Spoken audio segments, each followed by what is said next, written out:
Chris, we were in the room just seconds ago talking with a bunch of people, and we were talking about us not knowing that Roy yesterday arrived for work after landing 3 flights he took from Edmonton to Miami, and he gets into Miami at 6:30 and then just comes straight in after the flights. And Stugotz says out of the side of his mouth, Chris Cody lives 20 minutes away and couldn't get in yesterday. Yeah, giving Roy a hard time. I did give Roy a hard time. No, Dan was. Well, I was giving him a hard time about celebrating the time of his life with I'm tired all the time. Like, all he's saying is he's tired instead of that he's joyful, but he's choosing this. And if we didn't allow him to do it, he would be infuriated. Now, I assure you, Chris, your father is now infuriated that he is not working this week, even though last week he was complaining about how often he's being used twice a week. I'm certain that everyone around here has a way to complain about the thing they don't have, even if they had it. He's found a way to work both complaining and celebrating not being in. But Roy has developed a great talent there too, and it just seems like the wrong way to be the day you can win the championship in hockey. But you get it, right? Like 3 flights back to back to back. You land, then like a quick turn. If you would have missed a flight, what would you have done yesterday? Right, 3 flights, comes to work. Yesterday wasn't the day they had a chance to win the cup. Today is. Yes, but he wants to do it. He's asking to do it. He requested it. He and Rose concocted a trip to Finland last summer that they wanted to go. That would have been a good one. Go spend time with Barkov, and now he gets to do it, and he's complaining about doing it. I think it's a coming in that he didn't love after landing at 6:30 a.m. with an overnight flight when, again, Chris lives 20 minutes away. I was at a funeral yesterday. Oh, well, I mean, where's that person going? Was it for Edmonton? Wow, that's tomorrow. I think it's because Chris, Roy is dry. That would be today. The funeral would be tonight for Edmonton, would it not? Yeah. It's usually the day after. If we Day kill him after. tonight, Yeah. we'll do it tomorrow. I mean, if someone dies tonight, you're going to have their funeral, not tonight. It's not usually the day after if we really want to It's like a week hone later. in on it. Sometimes So in the it takes some time. in the Jewish community, it is sometimes. I'm going to go ahead and tell you right now that what I'd like to do, even though Mike Ryan's going to get furious because it's going to infuriate McDavid and be a jinx, I'd like to now start planning us doing the funeral for the Edmonton Oilers. See, you heard funeral. Every time Kachuk wears black for one of these games, we always end up losing. Yeah. Just stop. Let's try to win this one. Game 7 would be so good. Oh, stop it. Enough!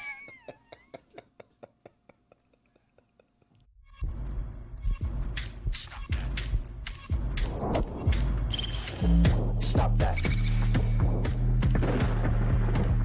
Stop that. Stop that. I hear him chat to the noise. Move too quick, can't stop for the talking. I hear him chat with the walking. Just too sharp with the prize. White girls let it tell me I'm awesome. Yeah, hot like fire on the pan. If you wanna touch my please use caution. Cold like 0 degrees. I'm out the cage, gotta let out the beast. Revolutionary, gotta let out the streets. Locked in a cage, I'ma let out the sheets. We can't go out, man, forget about peace. We take the west side, take on the east. I'ma put them in the cage, never let out the. I hear him chat to the noise. Move too quick, can't stop for the talking.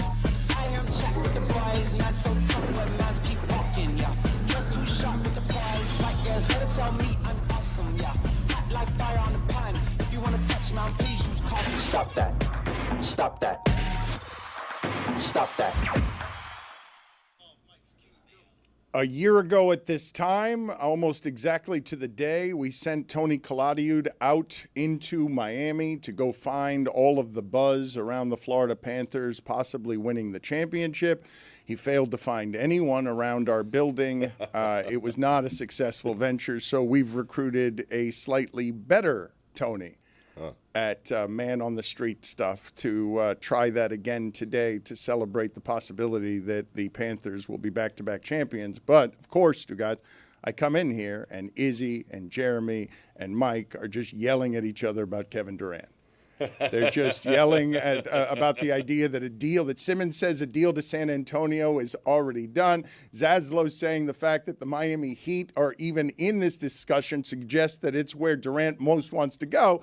And I remember quaintly a time in sports when the player wanting to go somewhere made a difference. But Minnesota is now in play. Somehow, even though Minnesota's pretty close without Durant, probably doesn't want to break up its core for Durant in any meaningful way. And also, Durant has no interest in living in Minnesota. The larger problem with the NBA is the NBA finals are going on, and no one seems to care, even the people who are covering the NBA That's finals. not true. Really? And we're That's talking not about true. a 37-year-old who's not going to make a difference in terms of a team winning a championship. I'm sorry. I think you're just individualizing your experience and projecting it out. I think people that like basketball are into this NBA finals. Although less so with Halliburton hurt, just because that's a crusher of an injury. I wanted to ask you guys, I want to get into this. Do you know a coach who has the strength to go with McConnell the rest of the way in that spot? Do you know a coach who would sit his star player who's clearly hurt and cannot drive and just say, Halliburton, you're not playing anymore in the most important game of our season? Any coach after 2019 with a calf injury. Yeah. Because that's what it was. It's a calf injury, and he's trying not to ruin him for next year, so you got to be very, very delicate with him. Also, I'm going to lob a complaint. We were not yelling. We were not fighting. I could not have been calmer when I asked Jeremy Taché, does a Khalil Ware grow on trees? And the answer may surprise you. The answer is yes. A 7-footer with the mobility to guard a lot of people, but not everybody. They're entering the league at an astonishing pace. Honestly, it's made Bam even less valuable because he created a template that a lot of people are following. So if you want these big, really tall guys that are rangy defenders, that are smart with the ball in their hands, that can set other people up, but maybe not be a total star, certainly not an alpha, they're entering the league more. People see Bam and they're thinking differently. It's like how Europeans said, I don't care if you're 7 foot. We're going to shoot. You're going to shoot outside. The game has changed a little bit, and to potentially, even though I don't necessarily think it comes to this, because I think when you look at the other teams, the Rockets and the Spurs, they have more to offer. If they wanted Durant and the Heat want Durant, they could put a better package together. Well, there's also this part about Houston, though. It's the idea of how badly do they want to break up not just the core, but how they operate, right? Like, yes, they need a closer. Durant's your closer, yes. If that's how you're thinking of it, cool, bring him in there. They need a veteran, too. They do need a veteran, yeah. But, they're running everything around Şengün. They think Amen Thompson is a corner piece of that franchise. And so I don't know how much they really want. Hey, let's get Kevin Durant here. Let's try to win a championship within 2 years and stunt the growth of everybody else. Let's get back to Stugotz's original point, because I don't agree with him that nobody likes this series. But even Adam Silver is saying, when horrified by the ratings, hey, we're selling a lot of stuff locally in the cities that are in the finals, which doesn't sound great. What are you laughing about, Mike? Did Stugotz write on that whiteboard? Yeah. I didn't write it. You I didn't? mean, whoever wrote it's in trouble. If you don't subscribe to God Bless Football, You get it. The word it's one bribe letter had away. to find its way in there somewhere. So God Bless Football is an Fuentes. emerging titan here that is expanding in a lot of ways for Stugotz and Billy. And we suggest, where can we find on StuTube, where can we find all things, both God Bless Football and Stugotz, as you continue to build out your empire? On StuTube and wherever you get your podcasts. That's where you can. it's youtube.com/@Stugotz790. It's Well, wrong. thank you, Mike. It's wrong to ask Stugotz this question, because when he says on StuTube, I'm just churning out content, baby. But when you that's say it. on StuTube, it helps no one find it. youtube.com/@Stugotz790. Please subscribe. There. How do you not know this? It's not my job to know. Yeah, it kind of is. It's your job to promote it. It is, yeah. We're doing fine. Thank you to everyone who's What? supporting us. I mean, Yes. imagine how much better you'd do if you knew the handle. How do you spell subscribe? The Kevin Durant thing that I want to talk about with Stugotz, because I began to have sort of this discussion yesterday when I was just talking about acquisitions, trades, and how obsessed we are with them, so that on a day that Desmond Bane, or a weekend that Devers and Desmond Bane get traded, the trade is less interesting to us than where's Giannis going? Where's Kevin Durant going? And when you talk, I want to give the stat again that I gave yesterday, because it's not a small thing. I understand, Izzy, the way that people are saying the last year of Kevin Durant, that's what it's going to be for Kevin Durant wherever he ends up because he's old.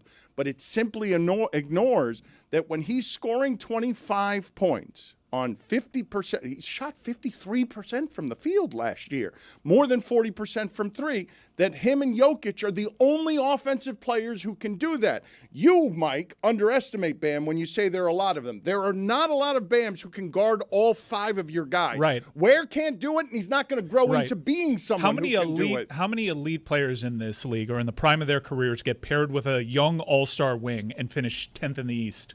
How many? You know what he is. You know what he is. Okay, you can say all this. He was also the second best player on a team that got very close to the Eastern. And he's allergic to actually making the playoffs as a standard seed. He always has to go through the play-in. That is not a sustainable business model for the Miami Heat. He doesn't always have to go through the play-in. The last few years of Butler's aging, he had to go through it. I'm not alleging that Bam's a number one. I'm also not alleging he's a star. What I'm saying is he doesn't grow on trees. The ability to guard five guys is still not something that exists in this league. Draymond can do it, and Bam can do it, and not a lot of other people can do it. We're seeing, though, in the league, more and more people are entering the league that can do this. And what I'm saying is, fine, he's not a superstar. Is he a really good number two? If he can't be paired with a young all-star wing and do better than 10th in the East, that is a legitimate question. Now, here's some pro-Heat propaganda for you because this is an interesting thought exercise. Wait a minute. I don't think that you can do this, though, to Bam and not do it to Kevin Durant. If you're going to do it just team play, it can't be Bam's a 10 seed and Durant's out of the playoffs. Yeah, I want Durant, but not Bam. Plus, Bam was a 1 seed with an all-star guard next to him. Understood. With one time with Jimmy Butler. But we've seen when you strip Jimmy Butler away what the ceiling is for this team potentially, and it ain't great. But it's also the style of player. Jimmy Butler and Kevin Durant are two wildly different players who probably Kevin Durant fits better alongside Bam. And I thought we were talking Khalil Ware's growing on trees, I understand. not Bam. I want to keep my eye on the ball here. Here's the pro-Heat propaganda. If you want to do this thought exercise is you could make the argument, well, who's better in the East with their top three? KD, Bam, Tyler Hero. Get me a better three. Now, it's a cheap trick that I'm playing because I'd take New York's. The gulf between the third player is probably wider. But if you look at Jalen Brunson, Karl Anthony Towns, you'd say I'd certainly take their two. You look at Siakam and Halliburton, you'd say I'd take their two. But you can't necessarily figure out who the third is. So if you look at the top three, you're like, yeah, I like my chances in this Eastern Conference. And I've heard that from a lot of Heat fans. Obi Toppin was the third last night. Jalen Williams did something last night that I don't know if it surprised the national audience or newcomers, but 40 points in a playoff game is not something Dirk has done, is not something the mailman has done, is not something that Kawhi has done, is not something Larry Bird has done, is not something that Karl Malone, did I mention the mailman? Like these are giant names that haven't gone 40 points in a game. And that wasn't as important last night as Halliburton's hurt. And so if you're only getting good games from Siakam and Topping, and you get in a situation where you allow more points on turnovers than you have all season in a game. The Pacers haven't allowed that many points off of turnovers because they're good at protecting the ball. And that's the first game in this series that has been played exactly the way Oklahoma City wants to play it. The first 4 games of this series, I told you yesterday, I thought that Carlisle had done an exceptional job coaching because I didn't recognize OKC. Like they're turning the ball over and not causing turnovers, and they had 3 of their first 4 worst games of the season in this series. It's going to be interesting to see what the Pacers do in Game 6. Izzy, if Halliburton is still limping around there and you're Rick Carlisle, do you have to start T.J. McConnell? Like, do you owe it to your team to start the healthiest guy to give your team the best chance to win, and you're at home? I think start him, but go to him earlier, right? Yeah, I mean, I think you go to your best player. You give him the best opportunity to give you valuable minutes, whether that means the opening minutes before he gets, cooled down or whatever, or whether that means coming off the bench, whether that means shorter stints like Dan is saying. I don't think you have to necessarily make a big change. I do think the one thing that you have to hammer home is value the basketball. This was the difference in the Warriors when they were great Warriors and when the rest of the pack can meet up with them. The Pacers feel like they don't value the basketball enough, and if you can just cut down some of those silly turnovers, then a 2-point game in the fourth quarter, you might be up 10. But are you saying they didn't seem to value it last night? Because in this series, The thing that I've been most surprised by is that OKC cannot and has not been able to play the way that it wishes to play. And last night, even with Halliburton gone, 8 minutes left in the game, they're down 2. Right. On the road, when Jalen Williams is going crazy and Shai Gilgeous-Alexander is going crazy, Chet Holmgren is giving you nothing. You're not getting much of anything else from a whole lot of players who are inexperienced in this spot, and it couldn't be taken advantage of by another team that's also inexperienced in this spot. What I'm saying, Dan, is the phrase you hear all the time in basketball is good offense will beat good defense every time. And so if the Pacers run good offense, and that means valuing the basketball, that means not going 3 straight possessions with a turnover, a live ball turnover. That's just not, again, valuing the basketball. That was, like I said, when Steve Kerr really wanted his team to really press and really focus in, that's what the point was. If you don't turn over the basketball, we've got a great shot at scoring it or getting an offensive rebound or something like that. And there's just stretches in that game. That Oklahoma City defense has been the same from game 1 to game 2 to game 3 to game 4 to game 5. It's the Pacers when they play kind of willy-nilly and wild, they play into that defense. That's when the Thunder go on their runs. Can you find for me, please, willy-nilly? I just need to know where that started, the origins, the history of willy-nilly, why it. Can anything be Willy without being nilly? Can it be nilly without being Willy? All great Wednesdays, questions. yeah. The part about this that's disappointing from a sports fan perspective is if we're having the conversation of whether or not TJ McConnell should get the 30 minutes, the series is done. But he's so good. You see what he does in his little minutes. Why can't he just do more of He that? has to do it in the little minutes. He can only do it in the little minutes. If I give him a full game, I give him a full game of that, I'm not going to look. He's gotten used to the role of giving me a couple of minutes that aren't willy-nilly. Yeah, but we used to say that if you give any guy 40 minutes, he's going to get you the numbers, right? Well, no, you said that before. You oversimplify all of my points with absolutism, and I like to do that, You did it with that one too. So it looks like the meaning has evolved because it originates from Middle Ages. Will ye or nil ye, basically whether you want to or not. And now it's taken on the evolution of someone being careless. I am told now that we are ready to go to Tony Reali, who doesn't have a bounce house on him anymore, but is just sort of not yet hovering around our orbit, searching for Panthers fans and trying to immerse South Florida in both positivity and the audience in the buzz of a championship town. The pulsating heart of South Florida right now, beating as hard as it possibly can with Panthers. Look behind me right here. We haven't found it yet, but we are going to find it here in the hotel lobby, I'm sure of it. I was just thinking, Dan, and I know Israel's there too, my man. Can you send me up? I'm hoping to get this a sponsored bit here, okay? So, Israel, give me a are you sure? Positive. That's our bit here. Come on, work with me here. Let's go willy-nilly here into the fray here. We're trying to sponsor this bit. Are you sure? I'm positive. That's what this segment's going to be. I'm positive we're going to find some Panthers fans. That's what I'm trying to say here. So, on the press. Are you sure? I am positive. Oh, I almost went down right there. That would be good radio. All right, so here we are. And look at this guy. I mean, this might be Barkov. I don't know.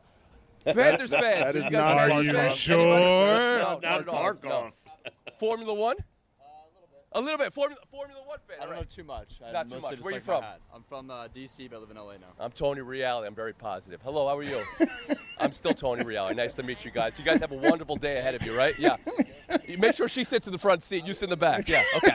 All right. Well, that wasn't Panther talk, and you asked him. You went straight to F1. No, I could feel it. I mean, well, he was wearing. Look at that guy. That guy with that. Oh, there we are. That's right. Yes, Panthers. Right? Florida Panthers today? No? Where are you from? Paraguay Paraguay. for Boca Juniors. Oh, you're Boca Juniors. Yeah, a bunch of Boca Well, Juniors fans we here. came up with a squad that was the Panthers Juniors, and they were kind of like a combination. Do you think the Boca Juniors could get on ice and play hockey? No. No. Yeah. Paraguay play hockey at all? Ice hockey? Paraguay. Have you ever been to a Paraguay. hockey game in your life? Yes. Okay, you have, because the Dan Le Batard Show is ready to give you ringside seats for tonight's game. That's not Wow. That is Not not true. Really? That's not true. in any way. That's not boxing, true? isn't it? Okay, no, Are I you was actually trying to move things along. I can't believe I you said am not ice. sure. Okay. Farrah, why would you Thank offer very him that? much. Thank you very much. He has Yes. to pick his favorite child, though. All right, guys. We are feeling pretty good about the energy in this room right now. Look at this We young are? lady right here. I see you. What Yes, energy. yes. Are you a Florida Panthers fan? Oh, yes. Yes. Panthers. Go Panthers. Yes. all right. That's all we Yes, need. We found a Hoist the Stanley Cup. Pantalones. Yes. Yes. And what are we doing here? Hello, my name is Tony. Hi, I'm still Tony. And it was wonderful meeting you. That's his line. Are, right there. are you guys touring the facilities? I work here. You work here. Yeah. Gigi, and they are owners that have an apartment here. Oh, that's wonderful. I've been to the pool. Lot of Panthers fans in the pool. We're gonna go up to the pool right now and see the Panthers fans in the pool. Dan, that's what I got right now. All right, but I hold mean, on, okay, Tony. I'm really Tony, working. I feel Yes, like yeah. I feel like the person who works there might have been a bit fraudulent about how big a Panther fan she is. Would you like Okay. to ask her Yes. any sort of Panther questions? Just it's very Yes, simple, yes. like who her favorite players Name are. a Panther. Yeah. Who is your favorite Panther player, and what do you think of the third line tonight? Yeah. You got me. Okay, it's okay. That's all right. South All right. Florida is Stugotz a can't buzz. answer that question And either. That's okay. I'm going to work with her on That's that. fine. South but Florida- I do feel very positive I wish she said that the Belinkus. pool is going to be the pool's going to be a Go to hotbed. yes, go to the for pool. Panthers It is fans. literally a hotbed. Go up there. There are- Gadjevich, actually. that was about the most enthusiasm we got for the Panthers. There was faked, insincere really set me up. enthusiasm. You're in a hotel But I'm going to in find the downtown Miami. positivity. You set me up. I know what you did, but I'm going to find the positivity in this town no matter what, Dan. I'll be Thank back. you. We will check back in with you. Go to Chris Sawgrass is loving Mills. this. Chris is absolutely loving Go this. to the Oasis at Sawgrass Mills. That's Hockeytown, USA. He's an hour away. I mean, I mean, the Club World Cup's in town. They're all Boca Junior fans here. You need to go to Boca, not Boca Juniors. Chris, why are you pulling on your shirt? No, that was just. They didn't give Tony a lot there. Well, welcome to South Florida. Welcome Yep. to Hockey Town. Do you realize how much it enrages Edmonton that this is happening down here? How do you guys realize how bad Canada feels right now, given its relationship presently with the United States, that this is the team taking Edmonton's trophy? This is the town. I mean, you're in a tourism hub right now. Right. There aren't born and raised Panther fans here. But you're in a hotel. Everybody's from out of town. They don't care about the Florida Panthers. Mike, do you think if I wandered around Tampa the last few years of championship runs, that's what I'd be getting all over the hotel lobbies? If you went to St. Pete in a hotel, yeah. I think you'd run into a bunch of people that are like, what's the Lightning? What is hockey? From the ones who work at the hotel. From the ones that work in the hotel, maybe not everybody. Yeah, probably not. I mean, you cherry picked one person, that poor lady. She said "Go Panthers," Yeah, which she's- was all that's she all that needed to matters, say, yeah. and we needed to do Did the you- follow up. did you We really- didn't need a follow up. Did you really name 3 songs to that poor Yeah. lady? Like, I mean, you name 3 songs. How about Tony go and name 3 players on Boca Junior? ooh, I like that. There's an S. Do you? Boca Juniors. There you go. I don't think asking her about the line of Listerine, Lundell, and Marchand You're flexing, look at is you. fair. I don't Wow. think that's fair. I don't think That's how good they've been. Dan knows him. Yeah. I mean, it took me 5 years to get E2's last name down, and I still swap Lusterinen. In keeping with that conversation, though, and the conversation from yesterday, because I believe that we've done a disservice to what Brad Marchand has actually done in these playoffs by, when we talked about it yesterday, talking about greatest trade deadline acquisitions ever throughout sports. We grabbed a whole bunch of pitchers. The guy who holds the ball in his hand and can control the entire game with the ball in his hand. Do you know how strange it is to have Brad Marchand become David Cone, CC Sabathia, or Randy Johnson because he plays on that line? Like, because you can't control a game from there when you're the type of player that Marchand is at 37, and yet he's controlling. He's got 10 points and 10 assists in 22 playoff games, which is nuts. To have a team that's been to back-to-back Stanley Cups, now 3 straight, that is coming off winning their first Stanley Cup, and to add a piece at the deadline, and that piece becomes your best player in the postseason, that is rare. Or you were one, right. or yes. one of your best Right. players. And so I associate forever. When I think of postseason playoff runs I didn't expect. I still go back 30 years to grab Mark Lemke's name because he was a second baseman for a Braves team that was loaded everywhere except at second base. And he hit 400 over a playoff run, and it's who I think of when I don't believe we're giving proper reverence to the historical context of what Marchand is doing. Because it's happening right now for a team that won a championship without him, I don't think we're properly representing what this story will mean to have this person win a championship at this age as possibly the best player when he's the Rat King and no one likes him. I thought the best comp was Clyde Drexler because he came into that Houston team that had already won one, was a respected guy on the tail end of his career, actually performed and had a huge role in that championship, and now will forever be remembered, not just because of that, because he did go to the University of Houston and was Phi Slamma Jamma, but those two connected will make him forever a Houston, legend, and it was a trade deadline acquisition. Who are the names that you guys associate, though, with what I'm talking about on Lemke, where it's a guy that you remember forever because of what he did in a postseason, but wasn't that kind of player? Now, Marchand is an excellent player and has been the entirety of his career. I wouldn't say he's Drexler. I wouldn't say as a comp. Hall of Famer. Yeah. Hall of Famer. Brad Marchand was one of the faces of the league, so it's comparable, I think. Mark Recchi did something similar for Carolina, although Marchand scored more goals. Mark Recchi was this veteran piece on his way to a Hall of Fame that came to Carolina and helped win them a championship. Do you guys associate? Is there anyone and I know Lemke's an obscure and an old name, but is there anyone? Lemke batted like 240 for his career. Postseason was like 280. He was like an NLDS MVP, right? It wasn't just, yeah, I think he was. But just Stugotz, look at the postseasons against Pittsburgh. There was a 3-year run where Lemke hit like 400 in the postseason and was just a sheer absurdity. And I know Carlos Beltran has done some stuff like that, but Beltran's an otherwise great player. And Marchand and Drexler are also great players, but Marchand at 37, so expendable that you got him for nothing. Marchand is no longer considered a great player. Mike opened the playoffs by saying he's a bad player. Yeah, I was wrong about that. Players that age aren't important in that sport. They're not pivotal pieces. They become better when they're surrounded by better players. He's free to do what he can do. He's free. Like, you think you were saying the other day, Mike, that somebody like Samiskevich could have, had this type of run. Wouldn't have had the same confidence. Wouldn't have had the same experience. Wouldn't have been able to jump between those players and get that goal there. That's all Marchand just being a vet. And it's clear Mackey's not playing because of what he lacks defensively. And Brad Marchand has shown you on the forward check he can be pretty valuable. He's been outstanding for them. No names to pair against Lemke. I don't blame you. I'm David Freese. I've had that's a good one. That's a good one.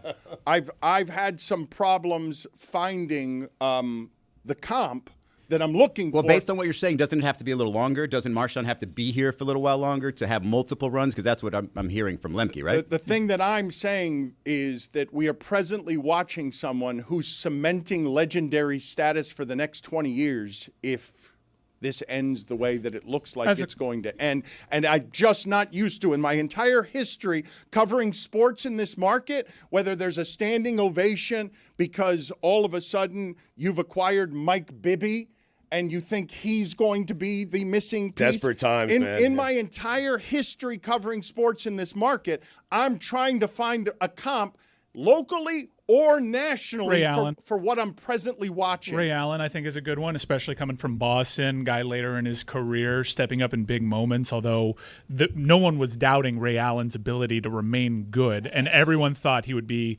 really superlative in that role, which he turned out being, and South Florida embraced him immediately. I embraced Ray Allen from the jump, but he did come from Boston, so I think that's a good one. You mentioned Brad Marchand's age, and surrounding older players with young, excellent players the way that the Panthers have on that third line, we're actually seeing it on the other team. Corey Perry's much older. Corey Perry's 40 years old. This is a former Hart Trophy winner in the NHL. He was a very good player last year, thought to be done. Because of the injury to Hyman, Corey Perry, who's vacillated between third and fourth liner, all of a sudden gets first line minutes, and he's having an outstanding playoff for Edmonton. We've got Sam Amick of The Athletic reporting that Durant wants to play for San Antonio specifically.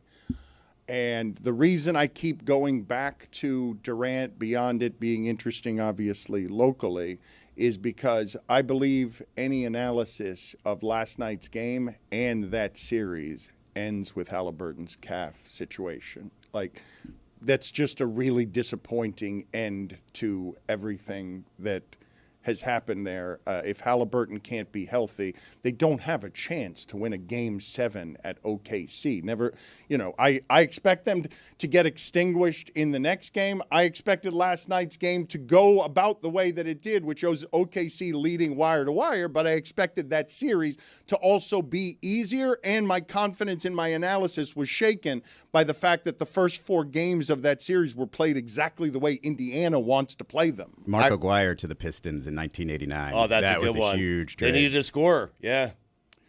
Okay, we've got Reali checking in here, and for some reason I just saw his abs. They're good abs, and he's on a train track. Hey, that's Izzy's. Well, I just Get your own wanted to gimmick. Make sure we had this shot. I know, Israel. Got to roll up right? the pants. That's all Roll I up the need to pants know. a little bit. Hold on, Tony. Before you start, I need to explain to people that you are laying on actual train tracks the way Izzy did shirtless. Oh, these are real train.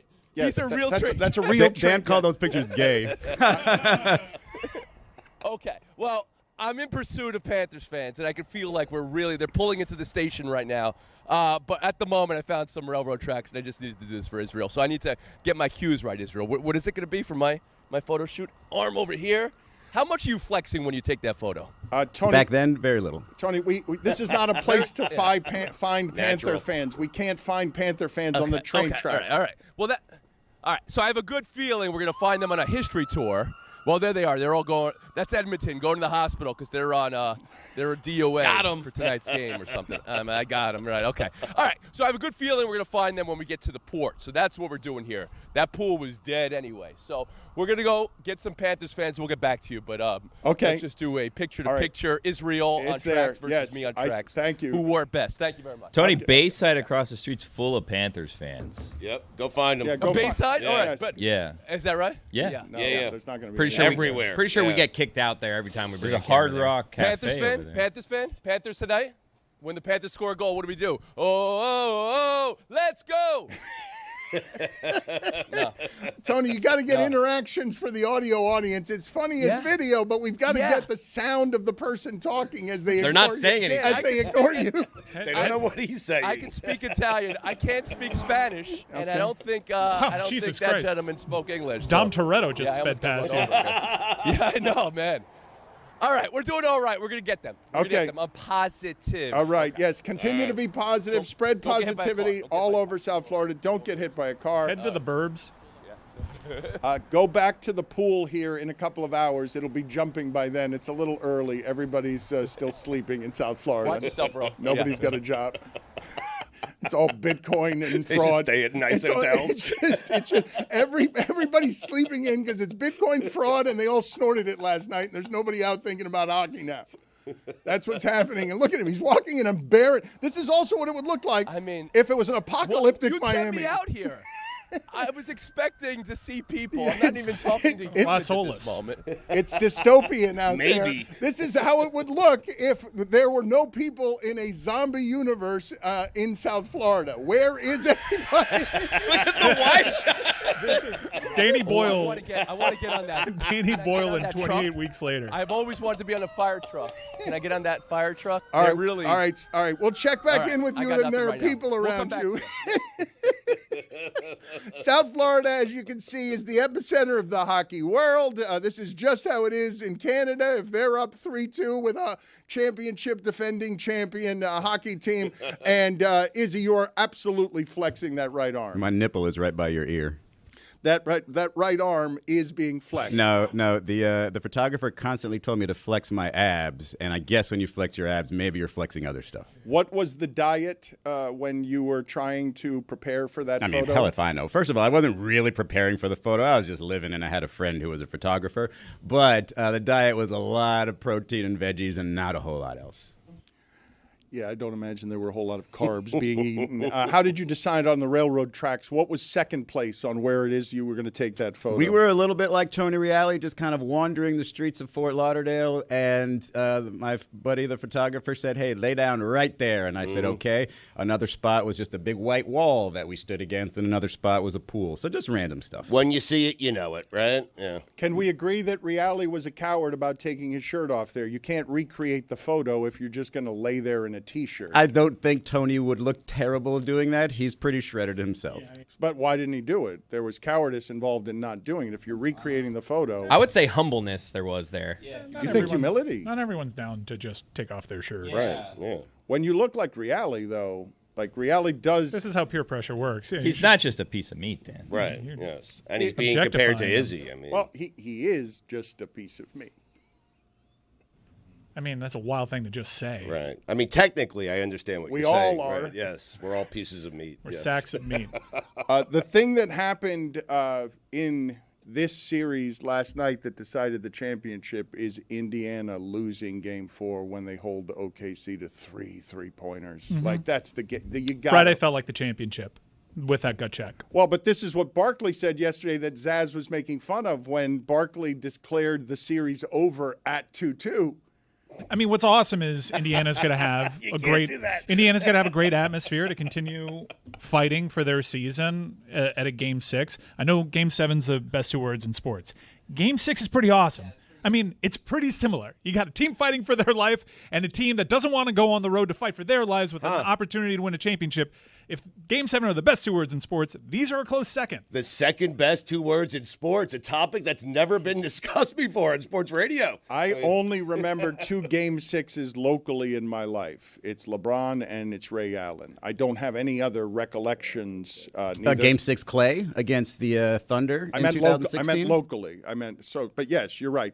Clay shooting from half court down 9 to bring them back when it looked like they were going to lose at OKC is another great Game 6. But Game 6 is not almost like Game 7. Put it on the poll at Le Batard Show. Is Game 6 almost exactly like Game 7? I like it's my a hand game here. away, Dan. I like my hand here. I remember the last Game 6 that these 2 teams played. That was not fun. That flight cross North American continent. And I did have reports that that's the first time that these guys were kind of speaking it out like, man, did we blow this one? But the series, both series, the Stanley Cup Finals and the NBA Finals, nothing's going to surprise you, right? Like if this series comes back to Oklahoma City, really? Indiana winning would surprise you. If they win at home and force a Game 7? All right, that wasn't the question that you asked. You said nothing in these 2 series can surprise you. I'm Indiana's staving off elimination and going to OKC, winning in Game 7, that would shock me. To your I would point, not be Dan, surprised. About Tyrese Halliburton and his injury. Like, we can point to every single playoff run almost and find a significant injury, right? Even those amongst those who have already made the finals. The NBA, and I don't think people really can wrap their minds around this enough, is an endurance sport. Like, it is a long regular season, a long postseason, multiple long runs back-to-back are always going to test your body to its ultimate limit. You've seen it happen to Jason Tatum. You've seen it happen to Kevin Durant, Klay Thompson, and now Tyrese Halliburton. It's a calf thing. He's got a couple of years now with deep playoff runs. Will it turn into an Achilles? I don't know, but it's all part of the tapestry. It's the entire picture of the NBA. It's always dotted with significant injuries because it's an endurance sport. Can you tell me, Chris Cody, whether you have found anything to rival the second best 2 words in sports, Game 6? Is there anything better that we can say are the better 2 words? If it's just 2 words, it's tough. I mean, giant upset? Sudden death? Super Bowl, except I don't think we're allowed to say it. People are saying extra innings, playoff hockey. No, extra innings, please. Extra innings. The worst 2 words. Kick that guy out of the party. Playoff hockey is pretty good, 2 words. I don't think Game 6 is that good. This is awesome tonight. You don't want to go back to Edmonton. I know you do because you're a psycho and you don't actually care the way that we care. That's not true. You don't. No, it is You gospel. said yesterday you want the Panthers to lose today. I want the most drama in this series. I want them to do the hardest thing the best way because they're the best and because the skill that they have that I'm speaking of specifically. Because you guys tried to corner me on the idea that because of the way that I was saying it, you guys were saying that the fear is something you don't want. And what I'm saying is the fear is what makes it all more fun, more fulfilling, and it makes you feel more alive. I mean, You're wrong. Yeah. If they lift the cup tonight, I'm not going to be like, damn, do you imagine how sweet this would have been if we were scared shitless for 3 days I'm just and saying flew to it's better. Canada? It's That better. would have been so much better. No, I want to win back-to-back Stanley Cups. I want to do it at home. I want to take care of this. I want to be considered one of the greatest teams in the history of this great sport. I want to get it done tonight. I also paid a lot of money on Game Time to watch it done tonight, and I'm going to see it done tonight, hopefully. Understood. You're also going to remember last year's more than this year's. And it's not just because it was first. It's because it was Game 7. It was 3-0. Then it was 3-3. Shoot you down right now. Winning back-to-back does not happen often. No, You remember the them back-to-back. separately, because you're a fan of the team, not a fan of a season. You're going to have they're going to have the little details and memories of every single one. Brad Marchand obviously being the lead memory right now.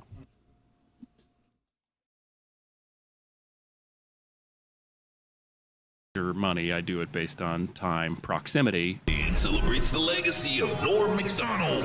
Rest in power. Norm Macdonald passed away. It was a surprise to many. He had kept his illness a secret for 9 years. And he was one of our favorite celebrity prognosticators because he did awkward comedy, uncomfortable comedy so very well. He would insult people to their face. There has not been and will never be a greater ESPYs than Norm Macdonald doing the monologue and actually cutting through all the mythological fame bullshit and actually going after people, going after the big, powerful celebrities in a way that the audience loved, and ESPN immediately ended and regretted and got him out of there, never to host it again.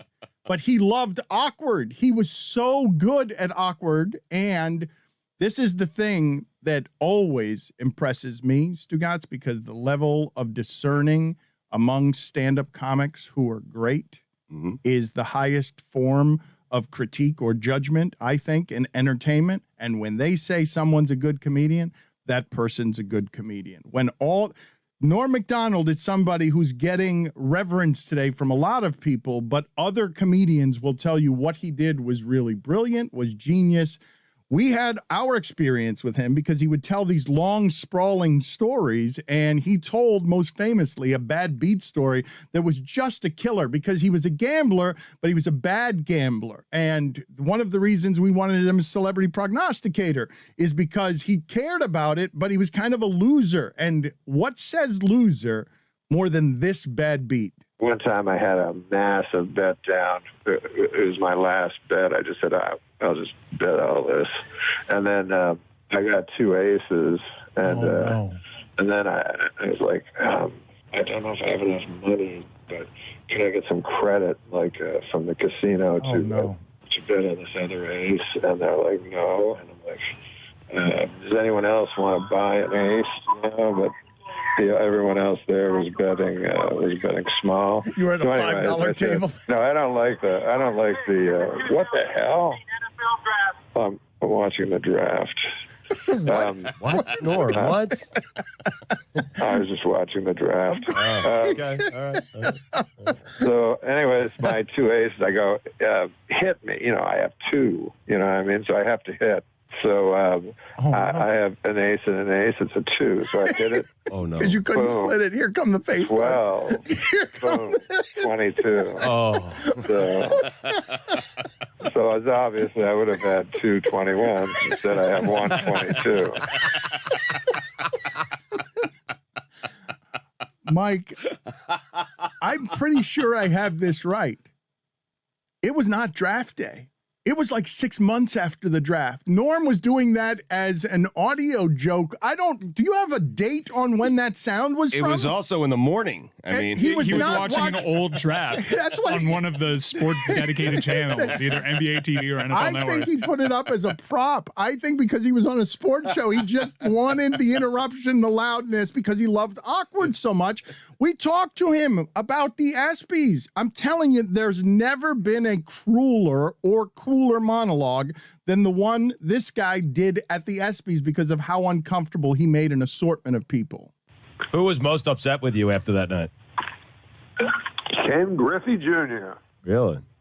Did he say something? Yeah, they told me, like after the show, they were, there's this big party, and they were always like, all through the show, this party's going to be great. And then at the end, I go, where's that party? And they're like, nah, I probably should just go back to a hotel. That's how you learned that you were not invited to Ken Griffey Jr.'s party?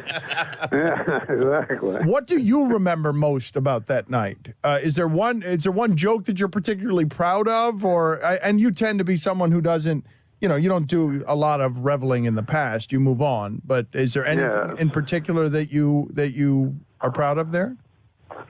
Well, Woodson won the Heisman that year. It's a good joke. And so I said, they could never take that away from you unless you kill your wife and a waiter.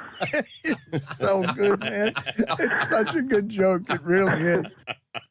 Stugotz, I was laughing because a lot of people were sending out video. He's funny across the decades. The bit that he did on Steve Irwin, the crocodile hunter, 10 days after his death, like walking the tightrope of too soon, but he did the joke so deftly, so well. He's like, imagine that. He died. Crocodile hunter. Killed by a fish. All the other crocodiles super mad. Like, did it deftly. I'm not doing it justice. The idea that he would be 10 days after someone's death. It was a beloved time. Yes. Everybody was still mourning that death, and he was able to do that. Next up, DLS favorite Brad Williams.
This segment is presented by LinkedIn Jobs. Post your job for free at linkedin.com/DLS. Terms and conditions apply.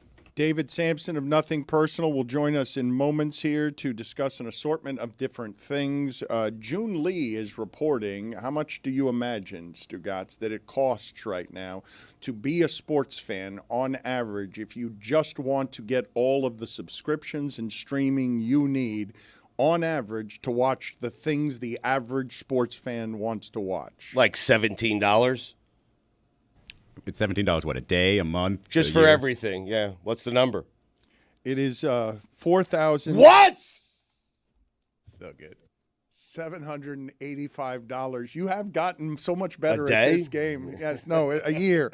4,000. Put it on the poll at Le Batard Show. Cost of watching all the sports you want, over or under $4,785, because that hurts the consumer, the customer. The streaming age has created all sorts of oil wells for the teams, but they are really alienating their customer. What are you shaking your head about already, Sampson?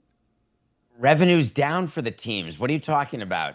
The lack of cable, the lack of local TV revenue in baseball is hurting teams, not helping them. You're going to tell me that $4,000? What are you talking about? You're going to tell me the NFL and basketball are not being aided by new streams of money that allow them to have bigger and better television contracts? Yeah, their revenues are up, and payroll is tied to revenues, so player payroll is up as well. It's totally tied into one another. And so are you talking about fans being hurt because they're paying more to watch games for the NFL? Yeah, that's what he's talking about. The consumer, right. which you just Yes. bypassed. You hate Not the true. consumer. You don't care about the consumer. I didn't say that. I just don't want you to mislead. Now, if you're saying that you have to buy every single streaming package to watch every local MLB team or local NBA team, that's not a fair way to do the comparison. But I didn't see the article, but I doubt that's what you're saying. I'm saying that if you want to be an average sports fan and just watch whatever Red Sox games because you live in Boston, this has been done by June Lee more scientifically than you're presently doing it. And he's come up with an average sports fan cost of to watch your teams. If you want to watch the things that sports fans are crazy about, it's almost $5,000 a year. But am I getting anything else? Are you saying that for Amazon to watch the Yankees on Friday night, I'm doing Apple, but I don't watch anything else on Apple, just sports? I'm also telling you, for the first time in my life, being a sports fan in this market, I have to pay extra to watch the Miami Heat and the Miami Marlins, and I made the decision not to because they acquired Terry Rozier, and I'm a man of principle. But also, that's probably undercutting it because as a soccer fan, if I like soccer in Portugal, I have to find another streamer that does that. If I want to watch Brazilian soccer, if I want to watch South American competition, I'm probably going well over $4,000. And if I want to watch it in HD or 4K, even more. It's super expensive to be able to watch all the sports that you want these days. I'm sorry, what is your expectation? That you should just be able to get any sort of content you want for free? That's what it's been. Like, what the reason never had to pay extra. The to watch reason you're Miami going to Heat. get this hostility is because you're now trying to charge something for you that you were giving away for free. It's why this show's not behind a paywall. We did not want to do that to our fans. Well, consumers were never getting it for free. They didn't know it was on their cable bill, right? Isn't that fair? Understood. I was paying for a cable package that gave me the RSN, but I still pay for that cable package, and now I have to pay an additional whatever to watch the Miami Heat and Miami Marlins. That's not something I've ever had to make a decision on. What is David arguing here? Because all I said was the existence of the streaming services has made it so basketball and football have all sorts of extra sources of revenue. That cost has been put on the consumer. What do I have wrong? It's happening. It happens in every industry across all time. Every company is looking to increase its revenue at the expense of the consumer, whether there's a fuel surcharge, whether you go to the grocery store and every now bag costs a nickel. When you rent a car, there's a car tax. In Miami, there's the hotel tax for tourists or for people who prefer to be on the hour. So this is not a new concept by any stretch. All right, let me read this to you. In 2004, June Lee, he's a hardcore Boston fan. He would have spent $1,321 to follow his or her favorite team. That includes tickets, TV access, and merchandise. Today, 20 years later, that number is $4,785. That's a 262% jump. Wages during that stretch have risen 87%. And June's a very good reporter. His whole new endeavor is speaking for the fan. I am sure he obsessed over this data. Yeah, I'm not trying to sully his story or his data. I merely just want there to be proper context, which is to say that there have been increases. You say wages are up 82%. Exactly how is he calculating that? In what class? Is that an all-in, or is it just the wages of those who would spend the $1,000 20 years ago and have to spend the $4,000 today? I just want to make sure always that there's apples to apples so that we can then compare it to industries, what your car costs, what it costs to go grocery shopping, what it costs to go on vacation. I just don't want sports to be singled out. You want it to be apples to apples so that the owners can own all the apples. I'm not an owner. I never was an owner. I was a team president, and you loved saying that I'm all for the owners. I did something to the Red Sox today that already I have a problem. So I'm not exactly carrying the water for owners by any stretch. Okay, by some stretches, you are carrying water for owners. It's not an absolutist of by any stretch, but let's play some video here and talk about the Boston Red Sox and their new ownership situation. Our video just went down for a second. I'll give you a thumbs up when we got it. Okay, so the Rafael Devers, that's good. Good timing on that. The Rafael. Why is he laughing, Samson? Well, he's laughing at our just situation. Video went down for a second. Like, that's not something that happens very often often when you're watching major networks. He had the stop sign up. You were running through it. We were Yeah. about to go into a disaster. Yeah, but he's not going to lament your polish or lack thereof. Okay, no, He's a team player. Okay, so to be clear, we're not going to lament my polish. I'm supposed to know that this means nothing works. Yes, yeah. Okay. Generally, that's all solid. right. All right. I didn't have the universal It's the same as signal for rounding that. third. You would think we'd be You're a good sports at fan. me knowing. Universal sign. You'd think I'd be good at this point for knowing what the sign is for nothing You around would. here works, but You I'm would. not good at it No, yet. there isn't a single facet of my life where two hands up mean go. I'm being told we're lucky we're on air right now. Yeah. Historically, we should just We are. assume it's not Hey, working. have you checked the news? We're lucky to be alive right now. So why don't you just chill out, bud? We're doing our best. Don't you have someone in your ear, Dan? Isn't someone saying, all right, video, go? Or is it just Well, you? the funny thing just have about signs. thing about it is the last thing that was in my ear was we've got the Devers video. Like that's but that They part- have it. It just that- doesn't work. Yeah, that part's unspoken. No one We haven't updated him. secured- No one updated him. We know where it is. Step one. We know where it is. I can go in the back and watch it if I want. I just can't show it to anybody else. Text it to me. I'll play it from my phone. You know what? I'm going to go look at it now. You tell me all about Stanton's return and Ohtani throwing 100 miles an hour. I'm going to go look and see if I can get that fixed real All quick. on edge. It's game 6. The Cup's I in do town. want to say one thing about Stanton because he played for the Yankees. I hope that your audience is, I don't know what hour we're in because, Chris, you completely threw me off because it's Tuesday. So I got vacuum noise in the background. I had extra shows today, so I'm sorry if you hear that background noise. It doesn't normally happen because it's supposed to be Wednesday. But are you aware, if this is local, how much the Marlins are paying for Stanton over the next 3 years? No. Nope. So the Marlins are paying $10 million a year of Stanton's contract to the Yankees. Part of the trade that was done by Jeter when Jeter joined the Marlins was to move Stanton to the Yankees. And if Stanton did not opt out of his deal, which he did not, and it continued on, the Marlins gave $30 million, but it was so far in the future that Marlins fans didn't even think about it. But the future's today. The future has started. $10 million of your payroll, of the Marlins payroll, is not on the field for the Marlins. It's on the field for the Yankees. And returned last night after only 3 rehab games and went 2 for 4, hit the ball hard. Now, don't mention the fact the Yankees got shut out 1-0 in 11 innings. The fact is Stanton is back. Are they paying anyone on their roster $10 million? Yes, Sandy. Oh. Sandy Alcantara makes, I want to say 17, Stugotz, and that they're trying to trade him, but he stinks so badly that they can't get anything other than Jordan Hicks, Harrison, like a number 4 prospect, and maybe another guy is the best they could get for Sandy, and they're trying to do better. Look at all those people trying. All these people not wanting to let Dan down. It's really a blessing. He looks at this as a curse, when really, look at all that compassion. I don't think there's enough cooks in the kitchen.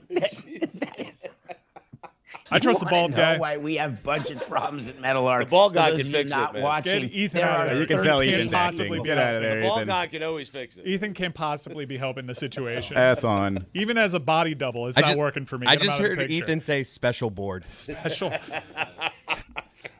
There are a lot of people. Everybody in the company right now is working on getting this video fixed so that we can simply play for you the Boston Red Sox organization saying again and again that the problem that they had with Rafael Devers was one of alignment. Right. 1-0 without him. I mean, Given budget cuts, I'd posit that NASA doesn't look like that at the moment.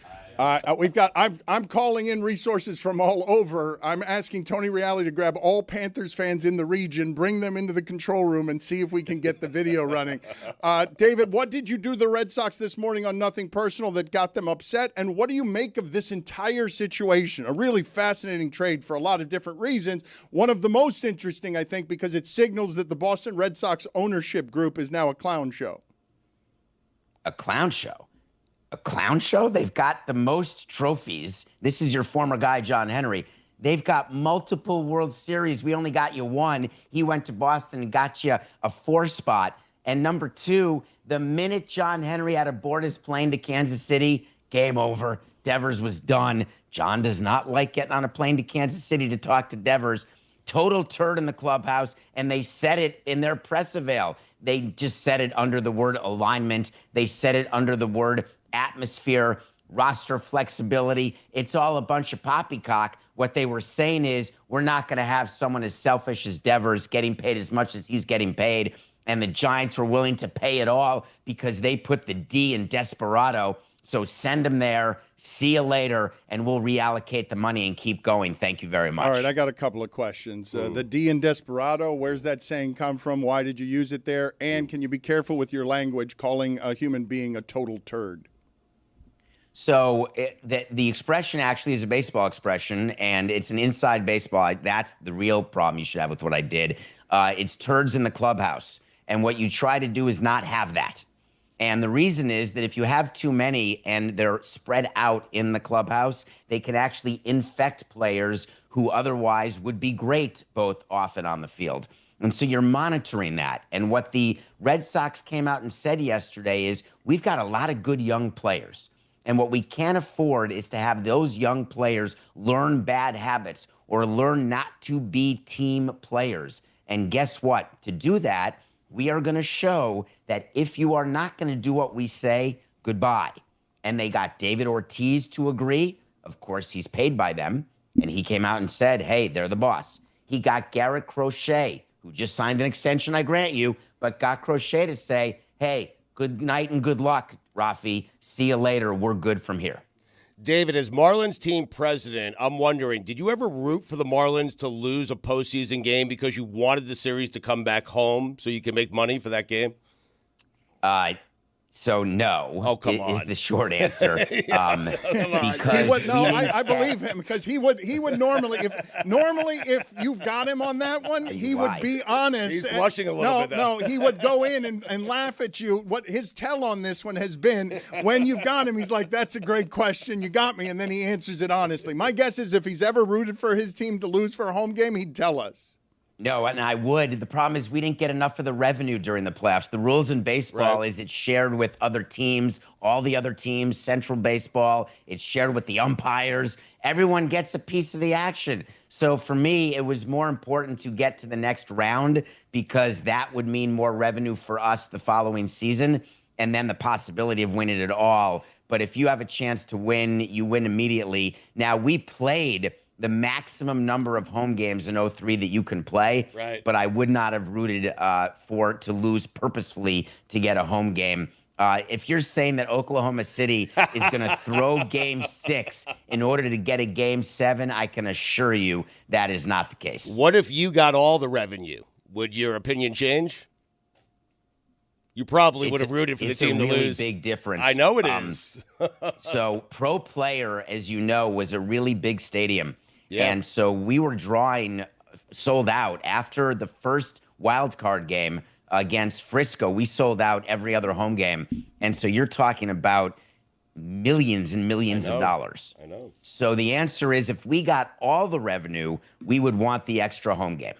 Would you, in Game 6, 2003, Josh Beckett's day, you're about to win the World Series, did you ever think, man, I hope he blows this because winning in Game 7 would be so much more fun? No.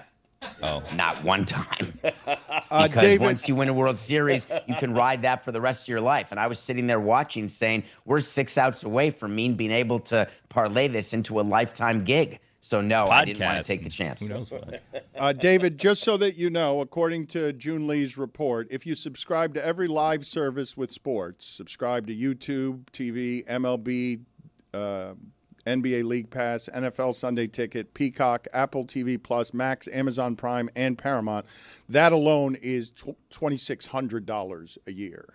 Just starting there. I thought you get more than sports, Dan. Understood, but if you want just sports and don't want the other things that aren't sports, you still have to pay for the sports. I do not understand what you are saying. You do understand what I'm saying. It's a lot of money, dude. Let's say you're just a sports fan and you don't want the studio from Apple TV. All you want is the games. That's what you have to pay to get all access to sports on television. But there are things throughout life that you have to pick and choose what you can afford and what you want to spend your money on. And you make choices, which is why Apple wants to give you all sorts of other content of all shapes and sizes so that there's something for you that would be worth your while. So if your monthly cost for Apple TV, and I can't believe I'm doing a commercial for them, but if you're watching one original movie or one original show that you like and you get sports on top of that, it's already paid for itself in terms of your disposable income allocation. I get what you're saying.